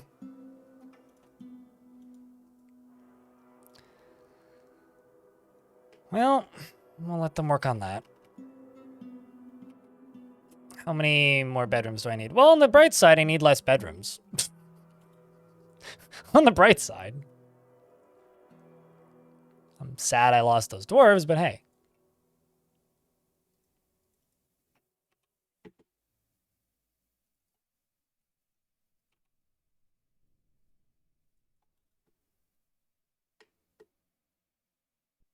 But dwarves do get distracted by things. Basically, like, if a dwarf is easily distracted, or if they're, what's it called? Scatterbrained, I think is the other term the game uses to describe it. Dwarves that are easily distracted or scattered or, like, dissuaded are more likely to cease doing the thing that they are currently doing to go do something else, which isn't forgetting orders. So, like, they're more likely to stop standing on patrol and go get lunch. Or, like, they're more likely to be like, man, I'm getting thirsty. So rather than standing here and continue to be thirsty, I'm going to go get a drink, you know? Whereas a dwarf with higher resolve is not going to hold out, or is going to hold out a lot longer, I guess. Sure. I don't like describing everything as ADHD, but sure. That could be a descriptor you could use to describe it. In other news, Forgotten Beast has arrived. This is a Githu. It's named Githu. It is a towering theropod with lidless eyes. It has a knobby trunk, and it squirms and fidgets. Beware its poison gas. Wear it. So it's all the way up there, and it's moving pretty quick.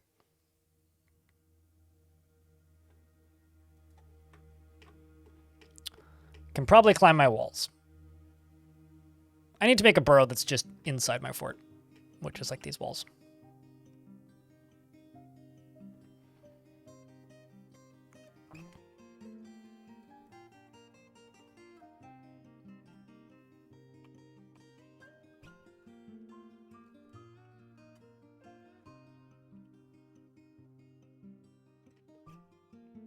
So what I would like to do is I would like to avoid this critter to a point and set it on the enemies above, but I'm not certain I'll be able to do that fast enough.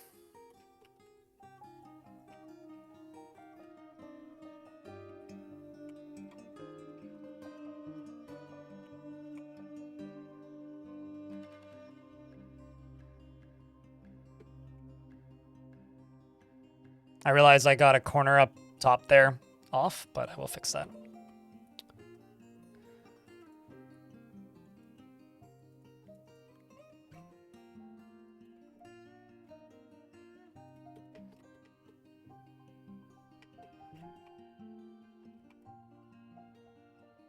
Okay, here comes Beastie McGee right there.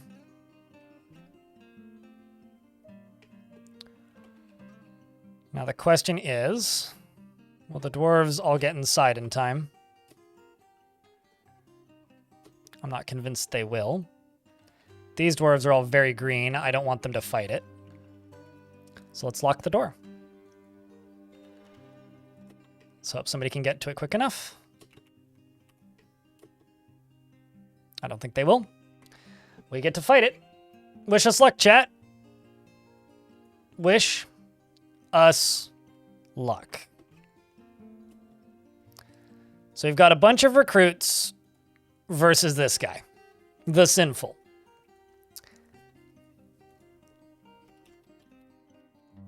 The dwarves charge forwards and get engulfed in its gas. They begin fighting with the creature, and the creature almost immediately begins bleeding, very heavily. Also, my dwarves were literally just training, so they're already tired. But hey, this will be a really quick way to learn a lot of skills. A recruit punched it, actually, and then attacked it, and then a recruit hacked it with a copper battle axe. You can do better than a copper battle axe there, dude. Come on. Militia commander stabs the Forgotten Beast with her bronze spear, tearing the muscle. They've all been caught in a cloud of boiling extract. Militia commander stabs it in the lower arm with her bronze spear, tearing the muscle. Forgotten Beast is caught. They get stabbed again. Recruit hacks it. Seems like nobody dying immediately, so that's good. The creature is continuing to bleed. I'm kind of bummed out I didn't get to set it on the... Uh-oh. This recruit seems to have taken a hit. Got scratched in the upper body, which tore apart the upper body. And these two are napping. Excellent. Excellent, excellent, excellent. So what happens when you have a brand new squad?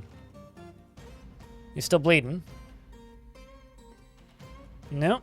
Well, you are. A little worried about the poison gas, but what can you do, really? The creature's bleeding very profusely, which is good, and also seems to be trying to get away from the dwarves, actually.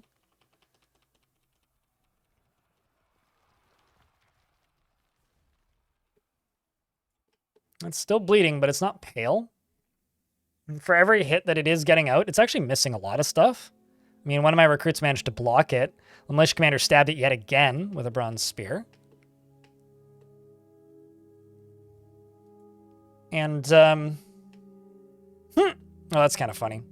So my Mark's Dwarf here is trying to station there, but isn't inside of the fort just yet. I'm just gonna lock this. Cancel that.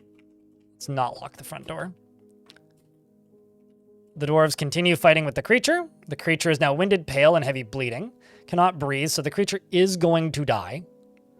But it looks like we're going to lose at least one recruit alongside of that. We also have this dwarf here who's already loosing bolts at it. Has fired a bolt at the Forgotten Beast, a steel bolt, which struck the beast in the lower body, tearing the guts. So good on you, Zulban. And the creature dies. I'm going to forbid its body, and we're going to butcher it by just making a butcher shop right here. Now we can let the dwarves go back to whatever the hell they were doing. Yeah, because they've been doing that since October 2023, Sage Bitey. If they have ammo, they will back away and take shots. Also, if Mark's Dwarf is their highest rated combat skill.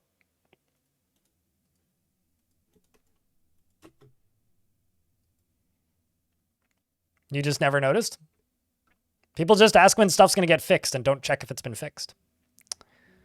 But because people still complain about it, they're going to rework how they work from the ground up, which I'm fine with. I mean, they could use a rework, but they certainly work. And just like I'd like to be able to select what type of ammo they use. Just like everybody else.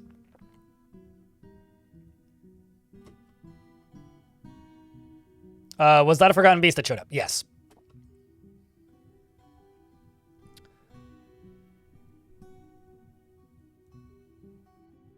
That is a lot of bones.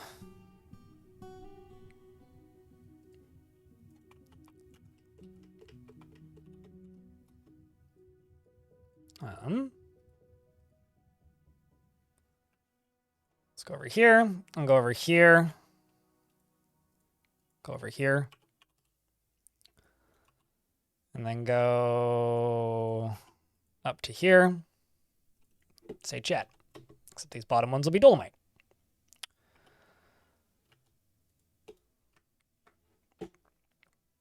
So I probably need to make a bunch of tombs.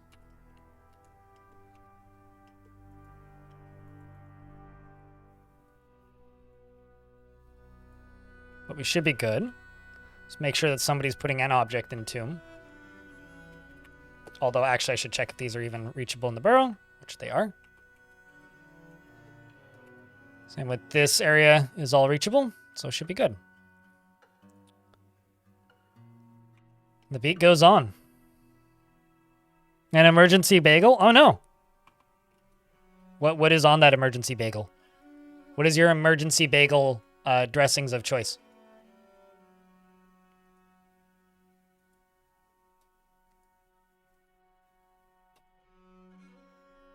Severe blood loss. Oh my god.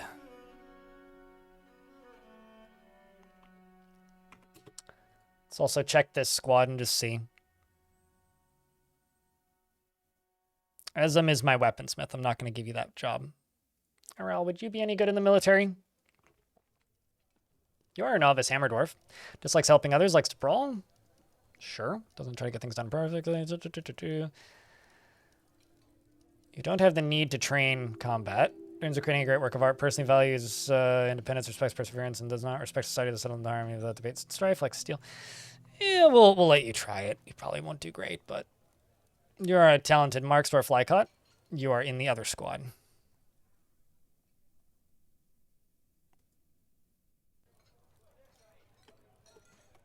That dwarf that is on and off winded probably needs some respite.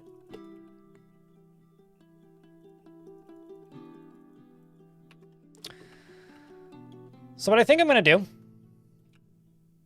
is I'm going to open this up. The problem is, how many are still left? Okay, there isn't that many left. 1, 2, 3, 4, 5, 6. I'm going to open up this door. And I'm going to open up this.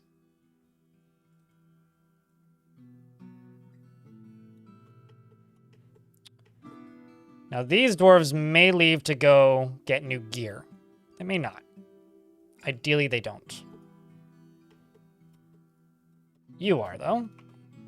So I'm just going to take this squad off duty, cancel this task, and remove them from training from here.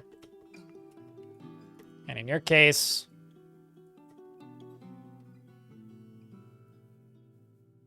you should turn around if you see a threat.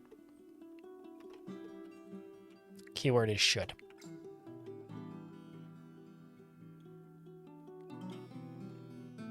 Can dwarves craft antidotes? No. And some wounds can't be healed.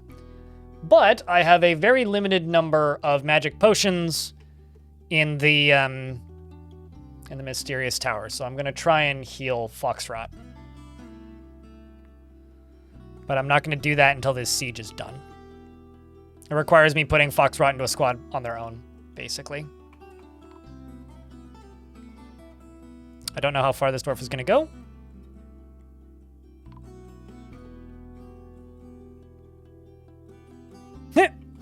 You're smart. So I could tell the squad to go up here. If I do that, there's a pretty good chance they'll die. So I'm hoping that the remaining zombies will just come up here and get stuck in cages. That's really what I'm hoping for.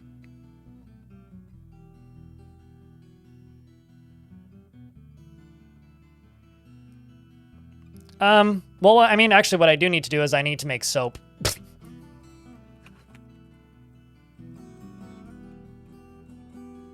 Although, actually, no, I'm not going to queue it up this way. I'm just going to set it as repeating jobs.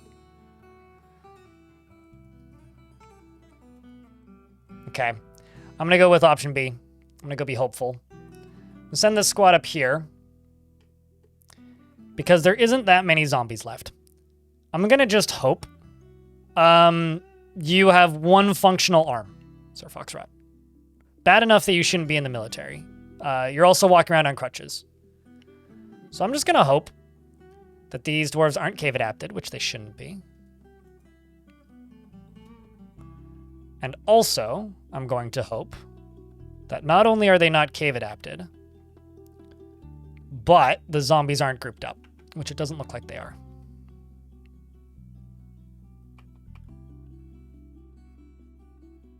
Trial by fire, dwarfs.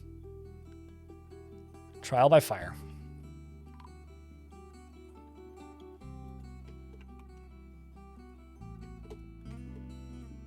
Because I really need this siege gone.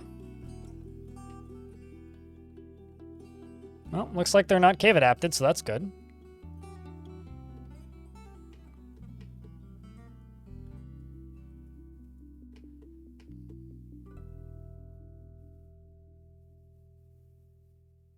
Yep, you are. Hoi vey!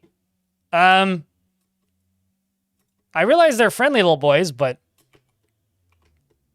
those are some big boys. Holy shit. Also, this one's getting attacked, so we have to save him from the zombie onslaught.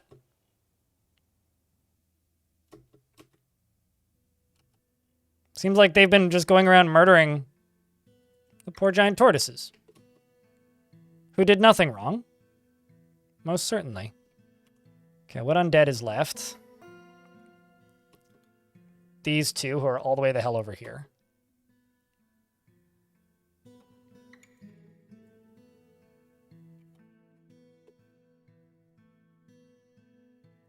Well, you're seriously injured, so that's got you off out of the options hole.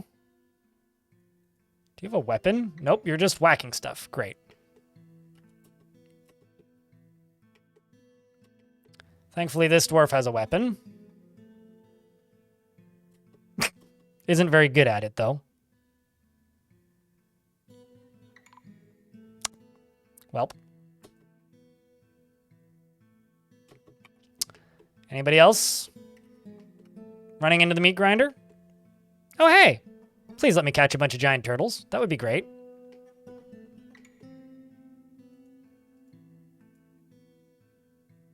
Nope, you're injured. You're injured. And you're injured. Great. Well, I'll leave this open. And cancel this. And where's my militia commander? You're just hanging out here. Great. Well, I'm going to try and rescue you. I don't know how successful we'll be. Although we may already have somebody recovering wounded. Nope, not just yet. You have 80 hours in the game, and I don't really know what the hell is going on right now. Well, that's lovely. I mean, that's the best time. Because you always discover things you've never seen before, and that's always fun. I'll be a little honest with you. I'm really mad at these giant tortoises right now. Because they're going to catch all my cage traps. Which on one hand is great, because giant tortoises. On the other hand, is really bad, because I would, you know, ideally like to catch the zombies in these cage traps.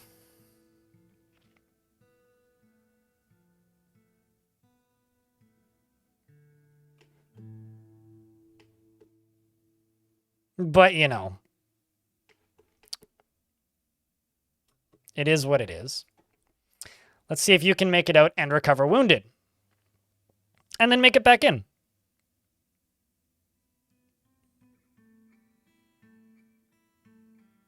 Not bad.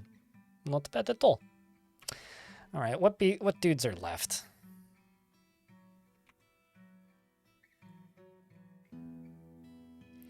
Alrighty, Foxrot. Let's see how good at this you actually are. Now's your opportunity. We're gonna kill this zombie, and then we're gonna kill the other zombie. I know you can walk.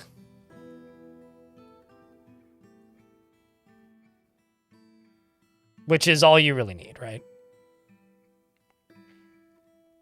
You know, I'll imagine riding things into combat when they change how mounts work. Because currently the way mounts work, if an enemy is spooked, they retreat, right? If an enemy mount is spooked, they retreat with the person on them and run away. And they have no way of jumping off. That or they just don't. Meaning, because mounts can't train any bravery stats, you end up with a lot of very cowardly mounts that run away in fear when anything even remotely scary happens. Now, this would be fine But because they have this... Why were you up there? Huh.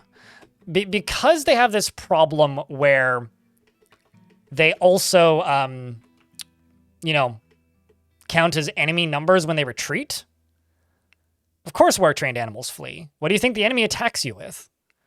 So in order for you to be able to have mounts, if you want your soldiers to actually function, they would need to change how mounts work. Because currently the way mounts work, what would happen is Dwarf would run into a place and be like, well, let's go fight. And then the, I don't know, war tortoise or whatever they're riding on goes, bah! And runs away.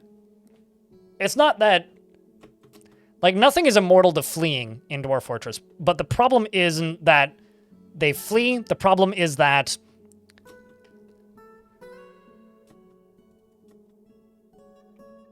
I'm curious what you're going for. The problem isn't that they flee. The problem is that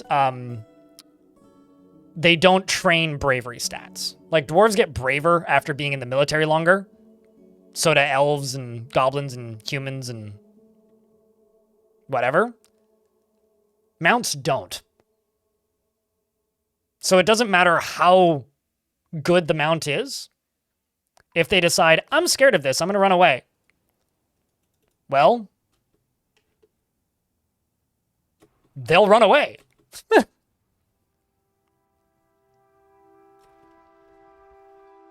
I don't know why you would want a mount that moves that slowly, but I mean, more power to you, I suppose. I guess I'm not anywhere near as interested in mounts as apparently literally every person on Earth is.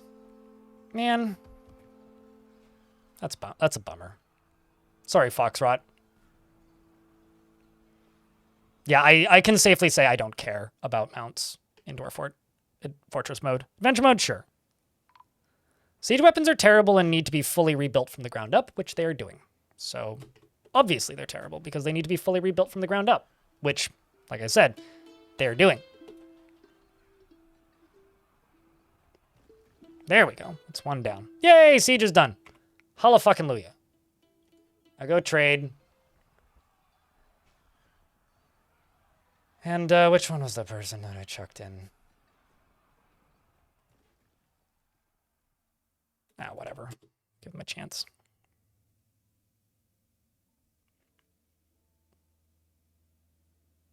I don't want flying mount cavalry. That would do... Like, I've been attacked by flying mount cavalry. And it is really bad for the pathing frame rate. What are you fighting with? That's interesting.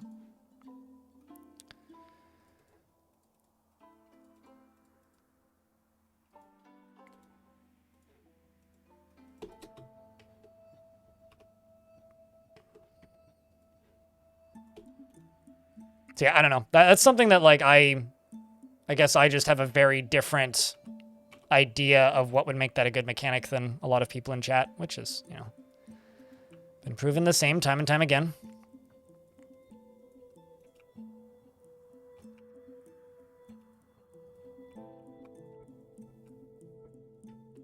Because you imagine, like, a cool army running towards an enemy.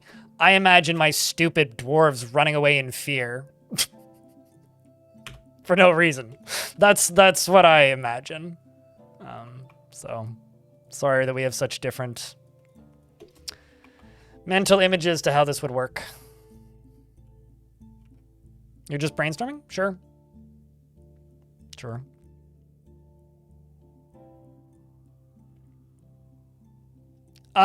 Making the game interesting. Kayan. Dwarf Fortress is a game where you have to find fun yourself. Fun doesn't come to you. You have to go to the fun. Exciting things are in the caverns because there's danger in the caverns. It's like, do you want your game to be harder? Okay, go to the caverns. Do you not want the game to be harder? Okay, don't go to the caverns. That's all it really is.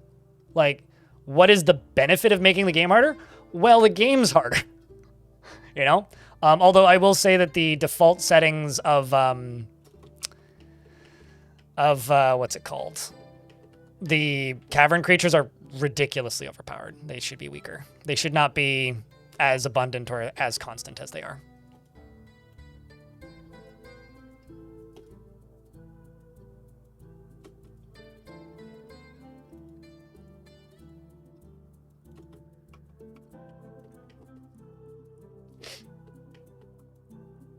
It could be a loyalty thing. Well, see, the problem is, and this is why I'm very hesitant for this particular brand of brainstorming when it comes to mounts. Is sure, but now suddenly every single enemy army that attacks you with mounts has that same buff. Because stuff in Dwarf Fortress is very rarely limited to one particular aspect of the game. And if you start doing that, then you're adding artificial limitations to it. You also have to worry about and consider what that's going to do to world gen. Is this going to buff a particular faction over other factions? Are suddenly, you know, if mounts are suddenly good, are elves just going to take over literally everything every time? Like right now we have Necromancer Supremacy, which sucks. And hopefully one day they make that better, where Necromancers just kind of take over everything eventually. Nobody really likes that. You like fair fights, or at least I do. Or at least I want that. I don't like it when one faction just wins every time. That's boring, right? So if you're making mounts way stronger by changing how their mechanics work, okay, how does that break Fortress mode? Because now this one particular faction has an extremely unfair advantage over every other faction. Also, flying mounts not only are obnoxious, but they tend to throw their dudes off. So if you had flying mounts and the flying mount panicked and it threw your dwarf off and then your best soldier fell to his death and went splat, people would be like, flying mounts are broken. And then the game would get a bunch of negative reviews because flying mounts are broken. It might be one of the armor destroying ones. Last Scavenger. And also that's a thing they need to take into account now because they are a game that's for sale, right? So like if you're adding a mechanic that people just point at and be like, mechanic bad, game broken, that could net a bunch of negative reviews, which then gets them less sales the following month. Which, you know, being a commercial product is great. Yeah, definitely. So, you know.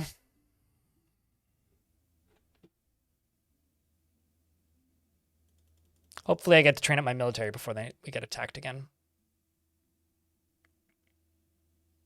I was really hoping I would get more migrants from my last fort in the format of soldiers, but so far not at all, really.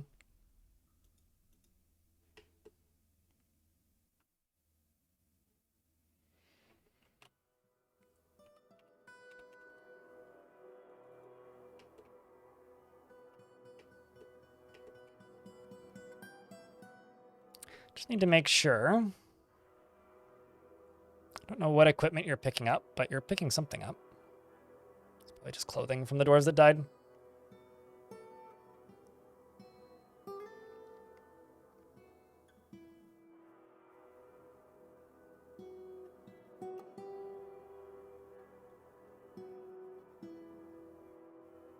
Dwarves don't ride mounts, they dig under the mountains. Yeah, sure.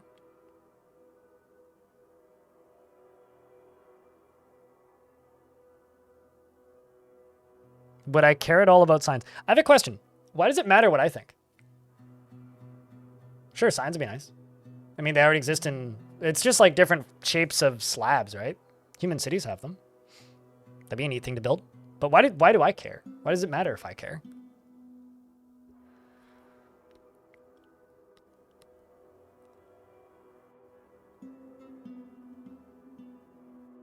So, well, something that Tarn has talked about, Darksen, is because like the game has behind the scenes, it has assassinations, and it has what's the word? It has assassinations, and it has things that can say, okay, person go kill other person, right? So Tarn has talked about like basically enabling mercenary crews, which already exist in World Gen, to go and take on missions to just go exterminate a bunch of undead. Which, yeah, that would help, for sure. But yeah, I'm very cautious about anything that is make mounts better, because I'm worried about what it would... Like, I've said this before, and I talked to Tarn about this during the chat that I had with him recently, which was, you know, I'm all for siege changes. In fact, I'm looking forward to them. As long as they're not just there to make the game harder arbitrarily. And I think Tarn's kind of on the same page with that. A lot of things that would make mounts usable in Fortress mode would make the enemy significantly more threatening when they have mounts. Which, that's why I'm iffy about it.